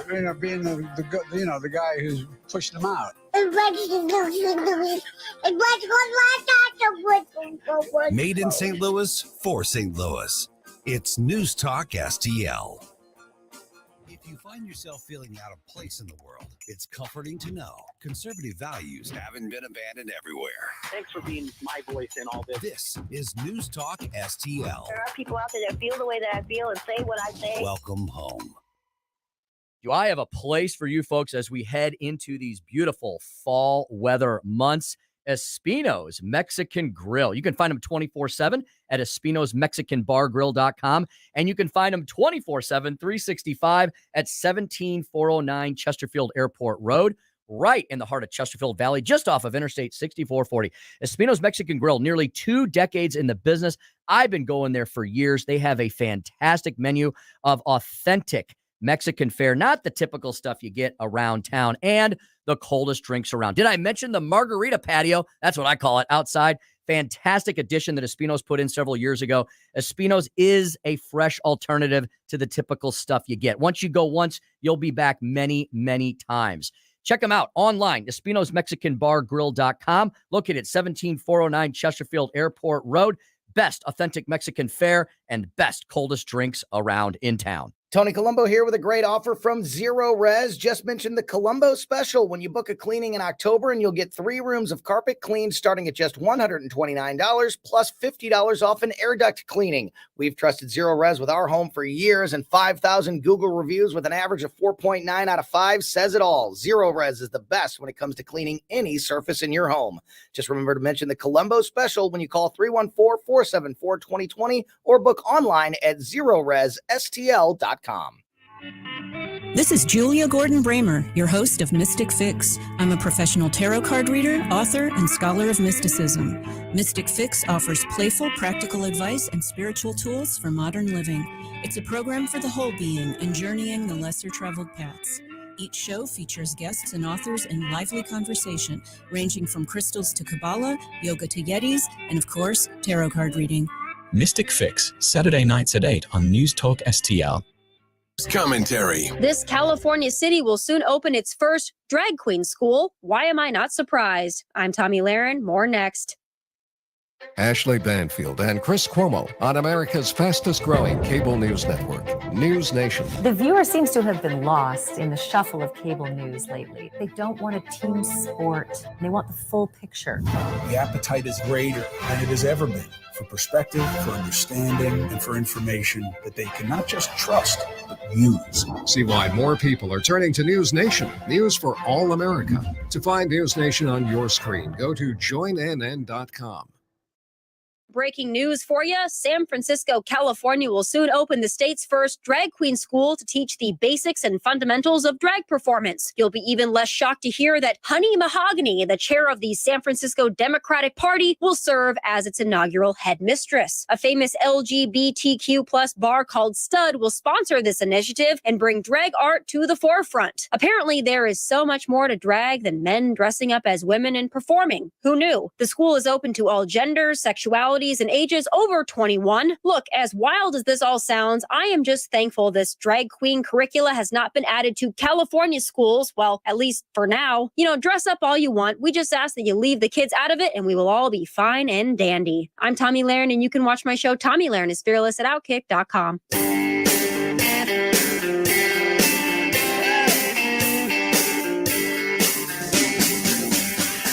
Whoosh. Talk lines are open now at 314-912-1019. The Vic Porcelli Show. Hi, this is Corey DeAngelo, Senior Fellow at the American Federation for Children. You can find my work at educationfreedompledge.com. But now, you're listening to the Vic Porcelli Show on News Talk STL. Corey, thank you very much. Somewhere in Illinois, Sandra D is dancing to Delbert McClinton doing Every Time I Roll the Dice. Thanks, Ken. All right, welcome home to 1019-94.1 News Talk STL. Ladies and gentlemen, please rise. From the County of St. Louis. Crime issues, economic development. Vice Chair, St. Louis County Council. This is Mark Harder. Please rise as the Vice Chair enters the room. Good morning, Vice Chair Mark Harder. How are you? Doing, Vic and Ken? I had to turn my headphones up here. I like that song. Of course you do, because it's all for you. I turn up Chuck Berry, you turn up this. It's all the same. There you go. All right. So, big news that we have talked about on this show for at least a month, or if not more. The tax freeze for seniors in St. Louis County. What news do you bring, Vice Chair? Well, the news I bring is that it passed last night by a 4-2 vote. And so we got a majority. 4-2 vote. Wait a minute. 4-2 vote. 4-2. So we know Dennis Hancock voted for it. We know you voted for it. We know Ernie Trachis voted for it. And Rita Days. Didn't I say that? You did. She was a swing vote. I knew she'd see the light. She's a swinger. Yep. And we were working this almost up until minutes before the meeting started last night. Wow, I really? mean, we've been working this every angle, trying to get that, because we needed one vote.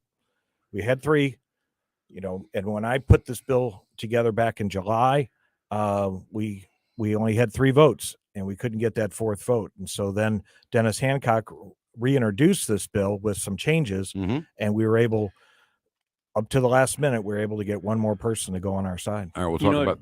Vic, what Mark needs to do now? He needs to go over to D.C. and help out Yeah, Jordan. can you get Jordan elected as the Speaker of the House? Does he need one more vote? He needs you, man. A couple more You need votes. one more He vote? needs you. Okay. So before we talk about the changes in the bill, because it was 4-2, there's 7 members on the county council. Who was not there last night to vote on this? Lisa Clancy was not there. Coward. So for whatever reason, she wasn't. Oh, come on. The reason is she doesn't want to look mean to old people, but she doesn't care about old people. She doesn't care about anybody. Oh, I'm sorry. welcome to my world. She does care about the LGBT community. Thank God for that. So seniors will get a tax freeze. They still pay their tax, as we've always said. They will always pay their tax, but it will be a freeze on growth. Now, the one last hurdle we have to approach here is the issue of a possible veto. So the way our system is set up is that now that we passed this last night, it now goes before Page, and Executive Page has 15 days to decide if he wants to veto this, or he can just let it go and it will automatically become law, or he can sign it and agree with us, and which is very rare, and he can put this into law today if he wanted to. All right, let's take a step back here. There are some changes in it from what we did originally make some spoke changes about. and So talk clarifications. about Yes. that. Well, a couple things. As you know, we've talked on this show before. This bill, we got a pile of lemons that was given to us from the state legislature. So we try to make lemonade out of this. And so one of the things that we were able to talk to our Democratic colleagues is, what will we need to do to change this, re-clarify it? So we try to clarify the retirement age as 67. That's full retirement age to qualify. We put a 5-year sunset on this so that we don't know what kind of taxes this will help or not help going forward. So we got an idea, but it's not put in practice. And so we put a 5-year sunset so that if we need to change this or renew this or not renew this in 5 years, we could do that. We also wanted to make sure that the Democrats wanted a means testing, which means that you've got to turn in all your financials to the federal or the state and city, or be the county government, to go in there and say, hey, I should qualify at this income level. We didn't like that. It's hard to manage. It's hard to stay up to date on those. So what we did instead is we put a top value on your property. So if your value of your property is $550,000 or more, you don't qualify. So looking at the stats, looking at the census data, looking at what's out there that we could gather on this, the best estimates that we have is that about 80 to 85% of the seniors will qualify for this because of that top cap. Okay. So there are some very wealthy seniors in our community, and that's great. But the Democrats wanted a cap of 400,000. So we got an extra $150,000 out of this to give this to more seniors going forward. The other thing that we have to understand too is that you have to opt into this. This is not an automatic tax freeze. So if you think the market is on your home is benefiting you now, don't apply for it.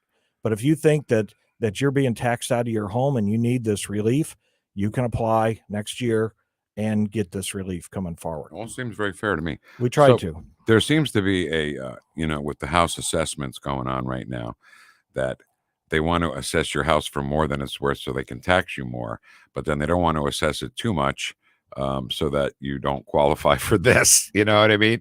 So they're kind of stuck. The bigger picture here is what we found is that the bigger issue here is the way we do assessments. The way we do assessments in St. Louis County and the way we do assessments across the state.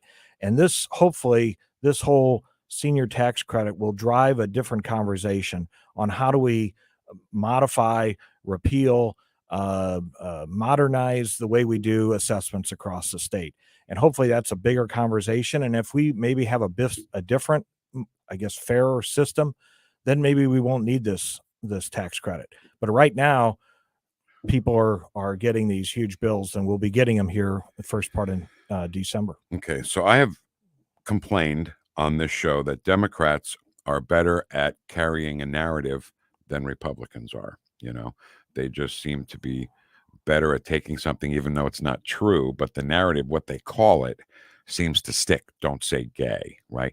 The Inflation Reduction Act, you know. Right. So if Page vetoes this, right, I think we need to take the narrative of Sam Page hates seniors, right, and go with it. I mean, shirts. You'd get senior citizens to come to the next meeting with shirts that say Page hates seniors. That would be great. And see how he feels about that. Right.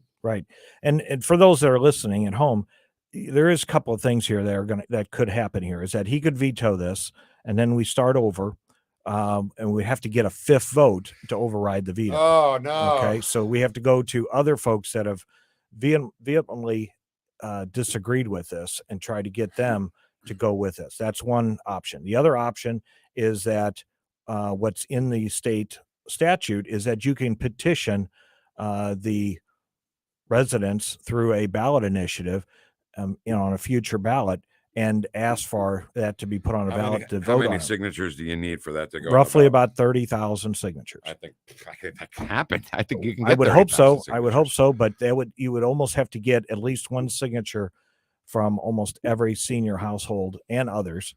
And it has to be proportionally by council districts as well. Oh boy. So you can't just focus on one council district and get everybody to sign up. So it has to be spread out somewhat in the signatures you collect. That's a tall order. That's why we pursued this. Even with the compromises that we made on this, we pursued this as an easier way to get this senior tax credit a reality. Page hates seniors.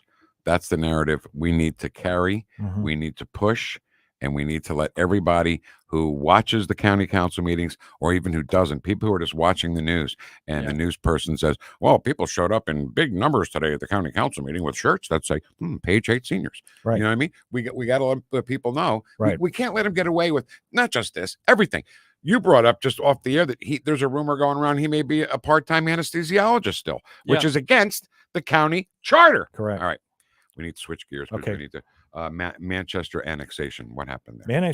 So last night I called out. Well, let me go back a little bit. I got called from a resident that doesn't even live in my district, but lives in the annexed area that is under question right now. So he called me. He knows me. He says, "Hey, the county just came by and took all of our street signs down and replaced them with new street signs." He said, "Those street signs were only about a year or two old. Why are we wasting money on this when we have budget problems? Why are we doing this?" And I said, "I'm not really sure. Give me some more details. Where do you live?" We went through that whole thing.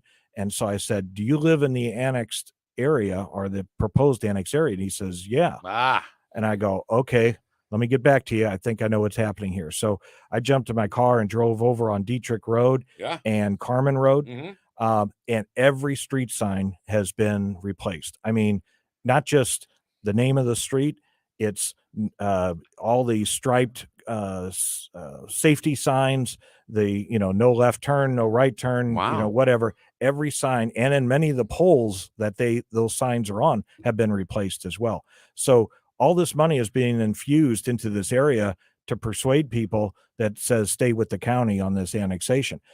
I don't care which way people vote. I was in favor of it getting on the ballot. Let them decide. But what I don't like about this is that, is that no purchase orders were brought before the council or any type of communication before the council to invest in these signs. I mean, there's hundreds of signs, metal signs, that have been printed and installed, and the old ones taken down in this whole area. So I can only imagine what it cost.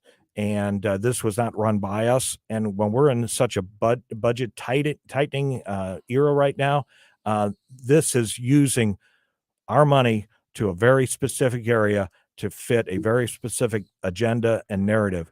And I looked over at my two colleagues, Shalonda Webb and Rita Days, who have been advocating for new things in their areas because of neglect. And I said, they got all new signs in this area, kind of like wink, wink. You need to think about this. Why aren't you getting signs? And is the bigger narrative here is that if people are upset with St. Louis County and they threaten to succeed, will they get their streets fixed? Will they get new signs? Will they get their potholes fixed faster because they're threatening to succeed from the county? That's not the way this should be. Yeah. And so I brought that up at the end of the meeting last night, brought it to the attention. I want an accounting from the staff, Page's staff, and Page himself, but he won't do it. But I want somebody to tell me, A, how much was spent, who authorized the purchase, and why did you go in and target this area and not areas of North County or South County or whatever. Good for you. We've got a need everywhere. We've got a huge need for roads and anything transportation right now. Not for nothing, but you're reaching out, right, to other districts that aren't even yours that say, how about these areas get some new signs? Well done. Well, it's just that's the hypocrisy we deal with on this board, and the little deals that are done in the darkness at night sometimes. And if I didn't have this resident call me, I would have known that those are all new signs. All right. Before we run out of time here, I never realized until this morning that it's only 2.3 square miles we're talking about. Yeah, it's about 2,500 people, and some businesses, some shopping centers, and things like that. But it's a nice area, and these people already identify as Manchester because of the zip code. And it's up to the city of Manchester and I guess Page and his people to make the argument on both sides and give the argument to the voters of that area. So in the spirit of Brexit, I think we should call the Manchester annexation Mannix. Mannix. There you go. And I think there's probably a theme song for that too from the old TV show. You don't point at him like he can just pull it out of his ass. Yeah. Hit that button. Okay, here we go. Come on, Ken. Where's the Mannix theme hit song? the green button there. That's so funny. Yeah. And finally, how's the campaign going? Campaign's doing great. We've got a fundraiser coming up in November. We're going to have it at Annie Gunn's restaurant, and everybody loves Annie Gunn's. And we're going to have it there on the 8th of November and also celebrate their new addition to the restaurant. They built a huge addition, big banquet room off the back and a new patio, and expanded their dining room. So people will be able to come that are invited and be able to come and see what they've done new there at Annie Gunn. Look at that. Look at that. Unbelievable. Who's the king? The Mannix. Ken is the king. This is a theme song from Mannix, which should be the what we call it. Like they called it Brexit, we should call it Mannix. Yeah. Mannix it. Mannix. So whenever you hear this song, you know we're talking about Mannix. Nobody under 50 would even know that song. Right. Yeah, I guess you're right. That's true. But anyway, Brexit caught on. I thought maybe Mannix could catch on. Yeah, it could. And Page hates seniors. Those are the two things we learned today. Page hates seniors and Mannix, the two new things. Mr. Vice Chair, thanks so much. Thank you for having me on. You bet. Thanks, Mark. Thank you for having the record player on at night to listen to us this morning. Yeah. We appreciate you. Sure. Oh, there he is. The record player on at night. All right, Joe, just calm down. Dan Bongino is up next on 101.9 and 94.1. Ken, more and more we're listening to Bongino do our show. Let's do it. He talks about stuff we talk about All right. constantly. All right, have a great day. We'll see you tomorrow. 101.9, 94.1 News Talk STL. Welcome home. Whoosh. The ultimate tribute to the Beatles brings you their best show ever. The Fab Four live. The Fab Four performs the Beatles' Rubber Soul in its entirety, plus all the Beatles' greatest hits. Don't miss the show for the whole family. Witness the best Beatles show in the world. This Saturday night, the Family Arena. Reserve seats on sale now at Ticketmaster. His legendary soulful voice is unmistakable. Rock and Roll Hall of Fame inductee Al Green returns to the concert stage. A night of iconic hits from the 13-time Grammy Award winner Al Green with special guest Betty LaVette. Saturday, November 25th at the Family Arena. Tickets on sale now at the Carroll House Furniture box office located at the Family Arena and Ticketmaster. Hey, Tony Colombo here for Gutter Pros. When Christine and I bought our new house, we knew the gutters were an issue, and after meeting the Gutter Pros team, we knew that they were right for us. Gutter Pros is your all-in-one gutter service team that offers a variety of affordable solutions, and they even offer free estimates, so there's no cost to you to find out if they are right for your home, just like they were for ours. If you're having a problem with your gutters, contact the Gutter Pros now, because with Gutter Pros, water goes where they tell it to. Call them at 314-656-7195 or visit gutterpros.com. This Saturday night at 10 on Stories of New Americans. October 23rd is the 40th anniversary of a cowardly, barbaric attack on our Marine base in Lebanon in 1983. We lost 241 heroes that day, including a cousin of mine, and so it's kind of personal for me. My cousin, First Lieutenant Scott Summerhoff, was among those who did not survive that attack. He's a hero. Stories of New Americans, Saturday nights at 10 on NewstalkSTL. KLGY HD3 Clayton, K270BW Belfast, KNBS Bowling Green. This is News Talk STL at 1019, 94.1, and always streaming at NewstalkSTL.com. Breaking news this hour from townhall.com. I'm John Scott. President Biden is defending Israel following a deadly explosion at a Gaza hospital that killed hundreds of people. White House correspondent Greg Cluxton with that report. During a meeting with Israeli Prime Minister Netanyahu, the president said that deadly explosion apparently was not carried out by the Israeli military. I was deeply saddened and outraged by the explosion at the hospital in Gaza yesterday. And based on what I've seen, it appears as though it was done by the other team, not you. Hamas blamed Israel for the hospital blast, while the Israelis accused the Palestinian Islamic Jihad. The president is using his visit to Tel Aviv to reinforce America's solidarity with the Jewish state. Greg Clugston, Washington. Israel now says it will allow Egypt to deliver limited quantities of humanitarian aid to the Gaza Strip. And that's the first crack in a 10-day seal on the territory. Prime Minister Benjamin Netanyahu's office said the decision was approved in light of a request from visiting President Biden. Also at townhall.com, round 2 is about to get underway. Judiciary Committee Chairman Jim Jordan will try again to gain the House speakership. Congressional correspondent Edwin Mora reports. Republicans rejected Jordan for House Speaker on a first ballot Tuesday as an unexpectedly numerous 20 holdouts denied the conservative hardliner the GOP majority needed to seize the gavel. The Speaker nominee could only afford to lose 3 Republican votes to reach the 270 majority threshold needed to win. Wall Street following a mixed set of profit reports from big U.S. companies.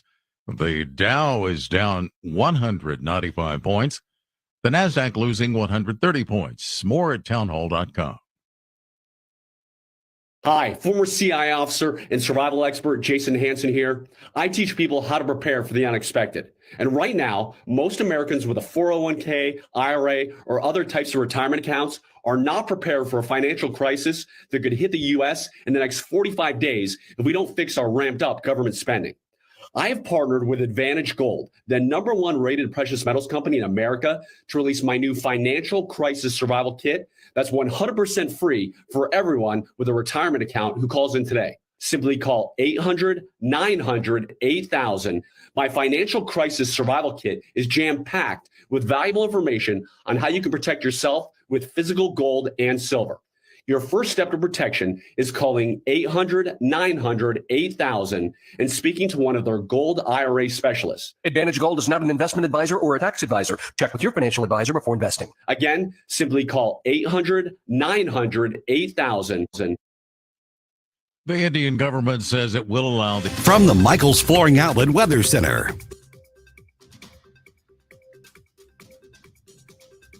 After a dry start, we'll be watching for a quick shot of some scattered showers this evening. Increasing cloudiness this afternoon, but it's warmer, a high of about 78 today. A little breezy from late morning into the afternoon. Again, showers possible from about 6 p.m. to midnight, and then mainly dry overnight with a low of 55.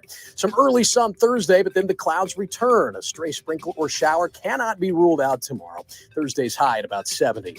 That's your first alert forecast. I'm meteorologist Matt Chambers. This hour of News Talk STL is brought to you by Rodney and Jen Wallner and the entire Wallner home selling team at Berkshire Hathaway. Call them today at 314-810-SOLD. 314-810-SOLD. Get ready for winter by making sure your family is warm and safe when the bone-chilling weather gets here. Mike Ferguson here for Anton's Plumbing, Heating, Cooling, and Energy Experts. Call them today to get your furnace tune-up. It's only $89, and it could save you hundreds or even thousands by preventing a breakdown. 314-338-3941 or antonshvac.com. Anton's installed our HVAC system, and we love it. Put their expertise and excellent customer service to work for you, just like they did for my house. antonshvac.com. Getting a new floor for your home can be intimidating and a little scary, but that's not the case when you go to Michael's Flooring Outlet. Katie here, and my mom and dad used Michael's, and they had a great experience. They've been a locally owned and operated family business for more than 30 years. You want variety?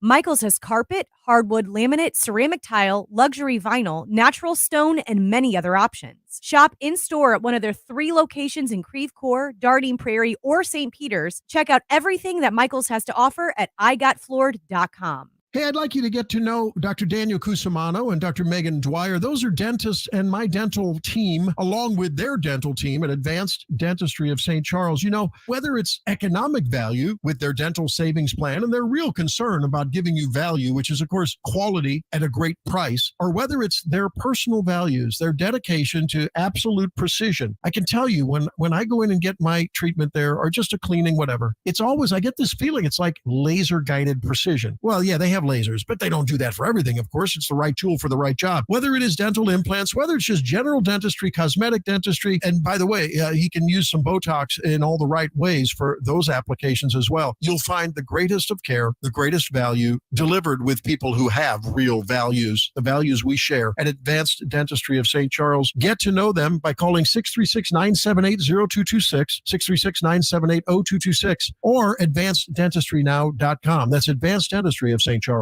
News, analysis, opinion. Something dangerous happening in America now. A MAGA movement. We're thrilled to be here to take back this state from the radical left lunatics. 101.9 and 94.1. It's so corrupt up there now that we need to clean the place out. News Talk STL. News, analysis, opinion. News Talk STL. From the NYPD to the Secret Service to behind the microphone, taking the fight to the radical left and the putrid swamp. You're listening to the Dan Bongino Show. Here he is, Dan Bongino. Man, China. Okay. Sorry. Just fixing a few things. Technology, man. I got all new gizmos and stuff. You know me with gizmos. I'm not a big gizmo. I have to go to Paula for everything. Paula's like the gizmo fixer. The Bongino rule strikes again. Strikes yet again. Jim, how many times the Bongino rule strikes strong? Strong. Penetrated deep the last few weeks. Quite a bit, right? Happened again yesterday. We were on the air. And what happened when we were on the air? You remember if you were here yesterday to our P1s, welcome back. You know we love you. Thank you for your loyalty to the show in these tough times. We appreciate it so much. We, Jim, Mike, me, Guy, Joe, the whole team. We were on the air yesterday and we were told Israelis struck a hospital. They struck a hospital in Gaza. 500 killed. 500,000 killed. A nuclear bomb dropped on a hospital. Gaza's been obliterated. It's separated from Israel. It's been carved off into sea. It's floating out like an island. 500 people, the whole hospital. Israelis did this. They blew up the whole hospital. Blew it up, Jim, while we were on the air. Airstrike from Israel was over. Probably a bunker buster. Deliberately targeting kids. They saw an infant in there and they went for him on purpose. And we said Moab. Yeah, the mother of all bombs. That's right. Yeah, they had to do that. And Jim and I, having been in this business for a long time, we were looking at each other through the Skype and we were like, I'm not so, maybe we should apply the Bongino rule on that one. And so I went back to Braveheart and I thought, hold! told. And of course, I wake up this morning and it turns out that none of what we've actually been told appears to have actually happened. Now, I'll say, because I applied the Bongino rule to myself, is up in a full 24 hours yet, almost. And maybe a little clarification on the rule for those of you who are new to the show. I've got this thing I kind of, jokingly call the Bongino rule. It's not my rule. I mean, it's just kind of a thing we say to bind the Bongino army together with our own internal code of conduct. We don't like to jump ahead of stories. We don't want to be first. We want to be right. Doesn't mean you can't talk about a story. I mean, who am I to tell you what to talk about or not? It just means I wouldn't draw any firm conclusions on a story until you're absolutely sure it's true. And anything that's a hot button issue, Donald Trump, racism, transphobia, or anything like that, the story's probably not accurate in its first iteration. It's probably not. So you're better off waiting until you draw a conclusion. So that's what we did. So I woke up this morning to mounds of new evidence that the first iteration of this story about how the Israelis bombed the hospital, Rashida Tlaib told us, so it must have been true. I mean, she's got a history of honesty. When she's not screaming and yelling, getting kicked out of conferences and dancing like a lunatic, Rashida Tlaib, who's an absolute enemy of the truth and possibly an enemy of the United States too. I'm starting to wonder what she's been up to recently. Rashida Tlaib and Ilhan Omar assured us that 500 Palestinians were killed because the Israelis bombed the hospital. And then something happened. It's called evidence started to come out. It's weird, this thing called evidence. And you see, here's the thing, Jim, with things like this. Like if you actually wait, this thing called evidence surfaces. But if you don't wait, you'll miss the evidence. You know why you'll miss the evidence? Jim, you have any idea? Because you didn't wait. Poor Jim. You just can't do the Occam's. The Occam's razor is not for you. You're too smart for this. I'm trying. I'm giving up on you, Jim. No, I'm serious. He's too smart for this. I'm trying to get Jim to be dumber, and he refuses to play along. He's looking for an actual answer when there is none. We're living in this vacuum of stupid right now, and Jim is having a hard time thinking like the stupid person. So when I'm like, Jim, can you answer like a dumb person? He's like, I'm sorry, I can't do it. I've got to coach him through this. Here's the thing about evidence. You're going to miss the evidence if you jump to a conclusion before the evidence has actually presented itself. It's like a time thing. You know, time? Yeah, that works. From what we know of it, at least, it appears to be unidirectional, just one way. It's just kind of how that works. So Biden was overseas again. By the way, I appreciate everyone taking my stuff yesterday. It's a compliment. I don't say it to be like a jerk or anything, but came out yesterday and told you Biden's trip to the Middle East had one purpose. That purpose was to delay a ground invasion. There's absolutely no reason Biden needed to be in Israel yesterday. He was humiliated. He went over. The Jordanians canceled on him. Folks, do you have any idea what an embarrassment that is? Can I walk you through some of this, having done actually a foreign advance in Jordan myself for First Lady Laura Bush when she went to Amman and Petra? Yeah, I was there. I was in Jordan for almost 3 weeks. When you're overdoing a foreign advance for the president, the First Lady, or anyone else in a foreign country, there is an inordinate amount of work and assets that go into it. I'm not going to go in, for obvious reasons, into a lot of it. But there is a lot of work. Military assets are moved. There's a ton of stuff that happens. For the Jordanians at the last minute and Mahmoud Abbas to cancel this thing at the last minute, I cannot tell you what a slap in the face diplomatically that is. In my time, my 12 years with the United States Secret Service, I have never seen anything like it. I have never seen, now I've seen us cancel on them. Matter of fact, I was in Indonesia twice when we canceled on them. Once because of the BP oil spill and once because an Obamacare vote was going on. I have never been in a country where the country has given us the middle finger while the president is in the air and canceled on them. You understand, like, air routes have to be rerouted? This isn't a commercial airline or Air Force One, folks.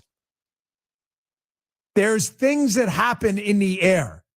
Them having to reroute their mission and the time of their mission because they're not going to Jordan and they're leaving early is a BFD, a big deal. What a slap in the face to Biden.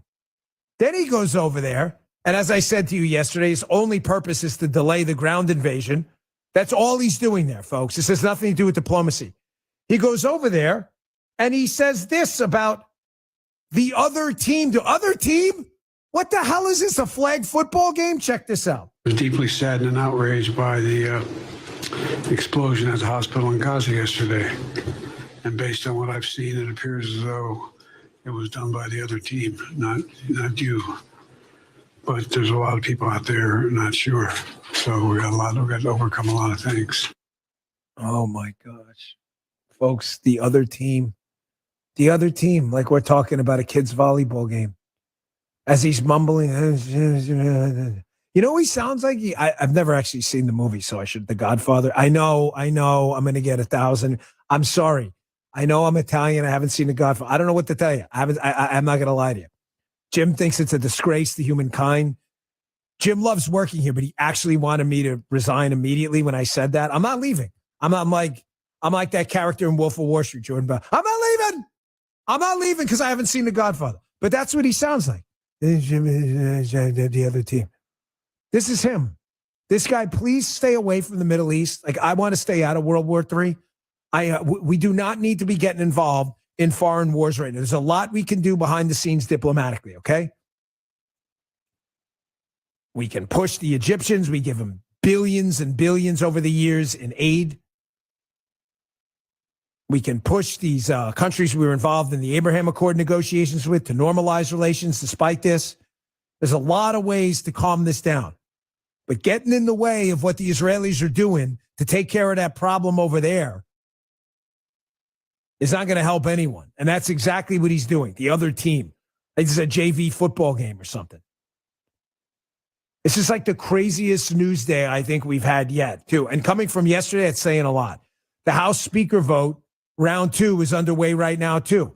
Obviously, we'll cover that. Also, there's Middle East protests going on right now, too. Why? Because a bunch of dipwad media outlets like the New York Times had to run right away with the story, Israel drops a nuke on a hospital, kills $7 trillion. Maybe you should just chill and just wait for the truth to come out. Here we go. New York Times headlines. These are actual headlines. You want to hear the evolution of a headline? Israel strike kills hundreds in hospital, Palestinians say. Oh, really? Interesting. New York Times. Then it evolved to at least 500 dead in strike on Gaza hospital, Palestinians say. Which evolved to at least 500 dead in blast at Gaza hospital, Palestinians say. Folks, there are likely not 500 dead or casualties. And then the reporters in the region who were told that the hospital was bombed into smithereens and is no longer there and there are 500 dead, they woke up this morning and, Jim, something weird happened. Daylight crested over the horizon. And this interesting thing happens when the sun comes out. You can see stuff better because it's not dark. And everybody said, wow, this is crazy. Look at that. The hospital we were told was destroyed by an Israeli JDAM is actually still there. So that's so weird. That's so strange. And then if you look in the parking lot, it appears the parking lot was actually hit. Didn't matter to the media, though. Jim, cue up CNN if you would. I want to go a little bit out of order before we get to the other stuff. Here's cut 3, if you would.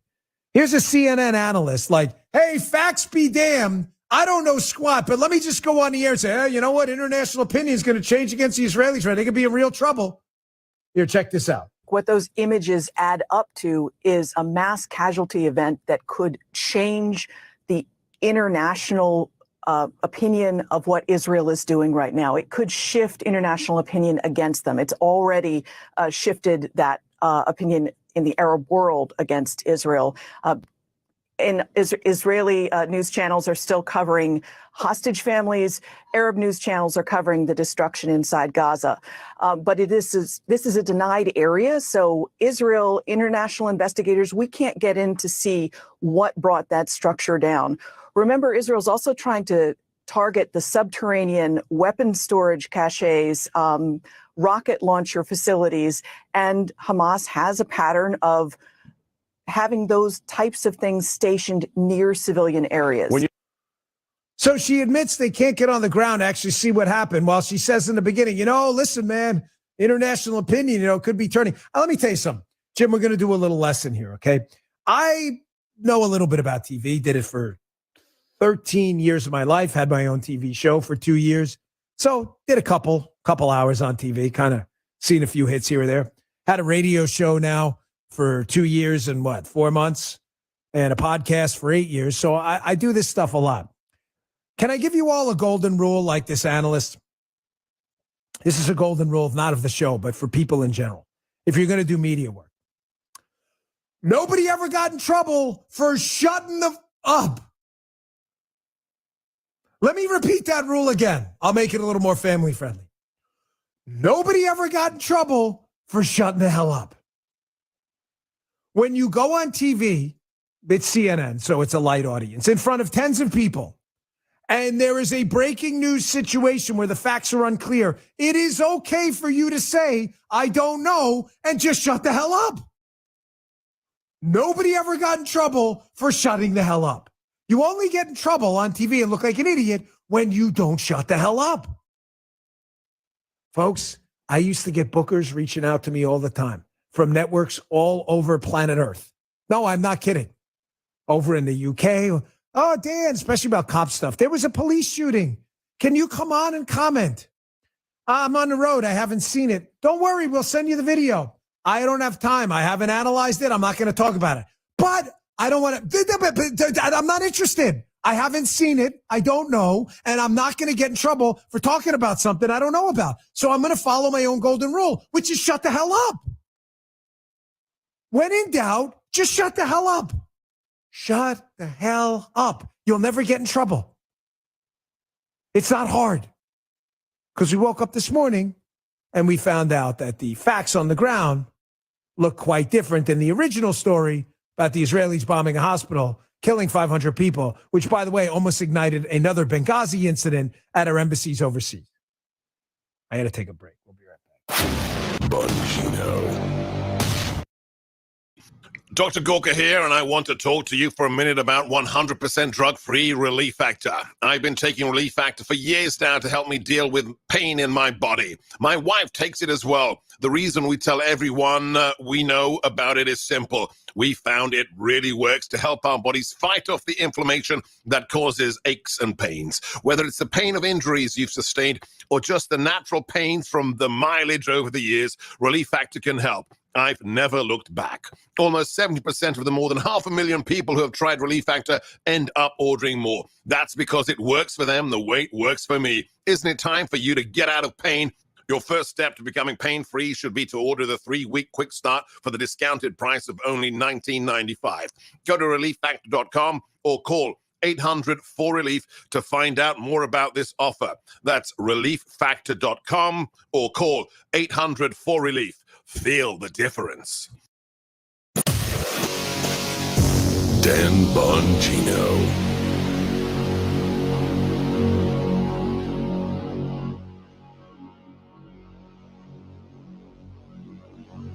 Flow of information this week on News Talk STL. Take a look at what's going on to get to the bottom. News, analysis, opinion. Speaker of the House of Representatives is hereby declared vacant. Matt Gaetz needs to quit being a chaos agent. $33 trillion in debt is chaos. Our investigation is now focused on whether President Biden engaged in impeachable offenses. 101.9 and 94.1. It's happening for a single reason, because I'm the only candidate they do not want to run against. News Talk STL. Investment advisory and financial planning services offered through Simplicity Wealth, LLC, SEC registered investment advisor. Insurance, consulting, and education services offered through Serenity Wealth Management. Are you or someone you know providing or managing care for a loved one today? Did you know there could be more cost-efficient solutions for funding long-term care, even those currently living in a skilled care facility today? Financial strategist and long-term care specialist Chris Cooper of Serenity Wealth Management can show you tax-efficient strategies available to help your family manage care concerns, whether planning for the future or managing care for a loved one today. Solutions exist to provide the financial peace of mind you deserve. Hi, I'm Chris Cooper, and I'd love to send you a free copy of my new book, A CPA's Guide to Tax-Free Strategies for Long-Term Care. You'll learn about strategies to empower you and your family, protect your savings, and make sure your loved ones get the quality of care they deserve. Request your free copy of Chris's book by visiting SerenityLTC.com. That's SerenityLTC.com. Tim Jones and Chris Arps in the afternoon. Mark Halperin, commentator for Newsmax. It's in addition to telling my son I love him, it's the thing I say most often. How could it be that no reporter has ever asked Joe Biden, you flew your son on Air Force 2 to China and he did business? How could it be you didn't discuss his business with him? They could have watched Dumb and Dumber 2, and Dumb and Dumber like home. There'd still be time to say, Hunter, honey, how was your trip? What'd you do? Strike any deals with the Chinese? Tim Jones and Chris Arps, weekdays at 4 on News Talk STL. This is Diana with Newsletter's Fine Jewelry. This year we're celebrating 50 years in business. Thank you for allowing us to be a part of your lives for over half a century. It's because of you that our small family business thrives in St. Louis. From our family to yours, thank you from the bottom of our hearts. This is Mariah, third generation at Newsletter's Fine Jewelry. Buying an engagement ring can be intimidating. At Newsletters, we ensure complete understanding of your purchase. We offer a choice in both lab and mine-grown diamonds and are able to work with any budget. Let our family help educate you on your choice at Big Ben and Doherty Ferry or at wowdiamonds.com. Like any good conservative, we have our principles and our values. If you find yourself feeling out of place in the world, I don't even know how conservatives can even take their head out of the ground long enough to complain about anything. You're trying to call us conservatives Nazis. I think they ought to be ashamed. it's comforting to know conservative values haven't been abandoned everywhere. All we want is freedom and liberties and less government. I'm not a Democrat or Republican. I'm an American. Welcome home. Because everyone gets a voice. This is News Talk STL. News and information. Welcome home. News, analysis, opinion. News Talk STL. About when everything's more expensive and your credit cards are already pushed to the max. Now's the time to pay off that debt, get your finances under control before the holiday season. If you're a homeowner, American Financing can help you access the equity in your home for instant savings. They're saving homeowners just like you an average of $700 a month. Think about how that money could help you and your family. If you start today, you could delay 2 mortgage payments. You may be able to do that, giving you extra holiday funds. It costs absolutely nothing to find out how much you can save. Holidays are going to be here before you know it, so call their salary-based mortgage consultants today. It's a great company, American Financing. Here's the number, 888-994-7660.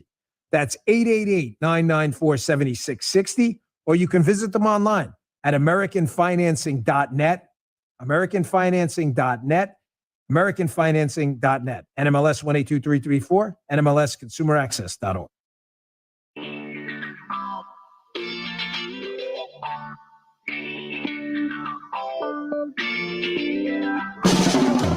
You can handle the truth. The Dan Bongino Show.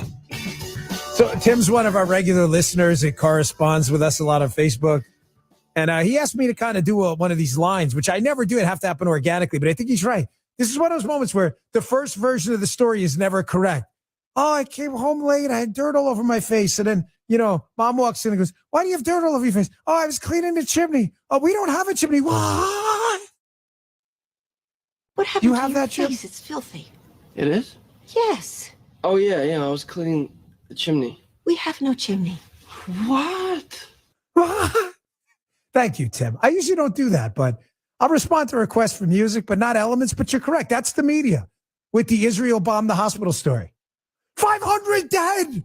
The hospital's gone. And then people wake up the next day and they're like, actually, the hospital's there. There's one of our own bombs fell in the parking lot, killed our own people. What?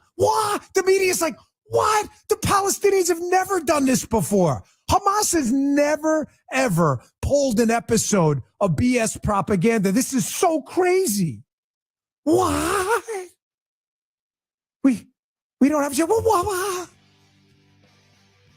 I'm really sorry if you're a media idiot and you, air quotes, fell for this.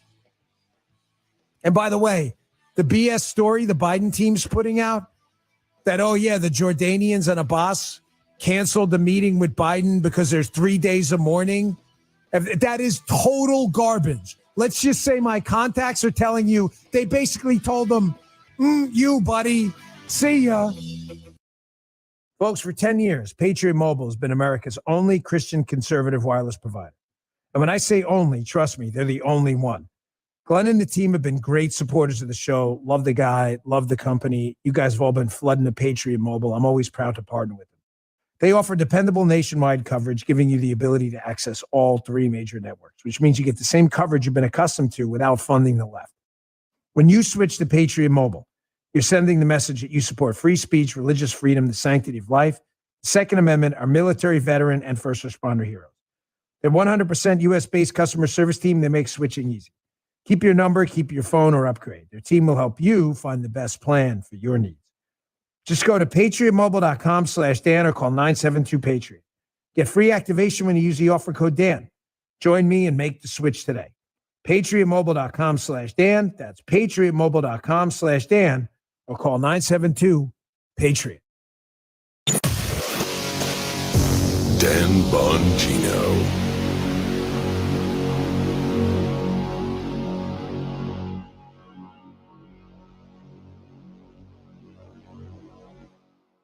Are you paying? With SRN News, I'm John Scott. President Biden says Israel has agreed to allow humanitarian assistance to begin flowing into Gaza from Egypt with the understanding that inspections must be allowed and that the aid should go to civilians and not Hamas. After the deadly blast at a Gaza hospital, Israel denied it was involved and blamed a misfired rocket launched by other militants in Gaza. The House in session for a second round of balloting for Speaker as Jim Jordan fights to win over his many holdouts for the job to replace the ousted Kevin McCarthy. Wall Street is following a mixed set of profit reports from big U.S. companies. Worries about war in the Middle East are also dragging on the market. The Dow is down 228 points, the Nasdaq losing 135. This is SRN News. Hi, former CI officer and survival expert Jason Hansen here. I teach people how to prepare for the unexpected. And right now, most Americans with a 401k, IRA, or other types of retirement accounts are not prepared for a financial crisis that could hit the U.S. in the next 45 days if we don't fix our ramped up government spending. I have partnered with Advantage Gold, the #1 rated precious metals company in America, to release my new financial crisis survival kit that's 100% free for everyone with a retirement account who calls in today. Simply call 800-900-8000.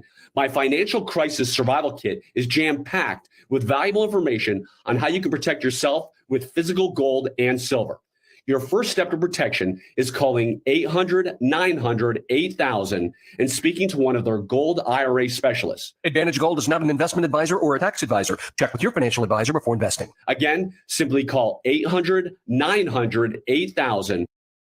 This is what's happening. Citizens of Israel, we are at war. The largest attack on Israel in a half century. Surely President Biden will also support Israel as long as it takes to destroy Hamas. 1019 and 94.1. The United States stands with the people of Israel. News Talk STL. How's your health care? Insured but afraid to use it because of high copays and deductibles? You wait weeks for a few minutes with your doctor? It's Dr. Randy Tobler, and I struggle with the same issues as both patient and doc.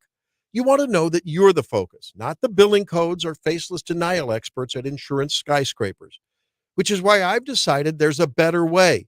At Body of Health Direct Primary Care, you'll receive timely and time-rich appointments in person or virtually, whichever fits your needs and schedule, along with hundreds of free medications, transparent and truly affordable labs, and most importantly, a trusting relationship. We'll dig deep for solutions to problems and fill you with holistic coaching to minimize the need for high-powered medicine or specialty care. Now, if you need that, I'll work with specialists to streamline that journey too. And if it's prenatal care, hormonal, or sexual health that's bugging you, I'm board certified in women's health. Want a Body of Health? Get to know us at bodyofhealth.com. That's bodyofhealth.com. Hey, Columbo here, reminding you that cybersecurity has never been more important, so you need to ask yourself, is your business prepared for a possible ransomware attack? And if you have any doubt, you need to call the team at ThrottleNet today. ThrottleNet provides world-class managed IT services and IT support to many local organizations, including my family's own small business. They're St. Louis's highest rated and most reviewed outsourced IT company, and there's many different ways ThrottleNet can help with your business's operation and digital protection. Learn more now at throttlenet.com. Tim Jones and Chris Arps in the afternoon. It's Wednesday at 4:20. We'll speak with Stuart Force, parent of a West Point graduate who was abducted and killed by an Islamic militant. Tim Jones and Chris Arps. Weekdays at 4 on News Talk STL. News, analysis, opinion. News Talk STL. Be heard. Call 844-4-the-USA now to let Dan know what you think. 844-484-3872. The Dan Bongino Show. As I said in the open, I really appreciate your patience. There's a lot going on in the news, so we're going to be juggling a lot of different chainsaws today. The speakers, the race for speaker, the second vote is wrapping up now. There is no speaker. Again? Yes, again. Dan, are you live? Is this a repeat? It is Wednesday, October 18th, 12:34 Eastern time and 17 seconds. Yes, I am in fact live. Unless you're listening on delay, then I'm not. But today I am live. And yes, it is a repeat of yesterday. We still have no speaker. Again, how do you see why, when I got filleted by a bunch of people, which is fine.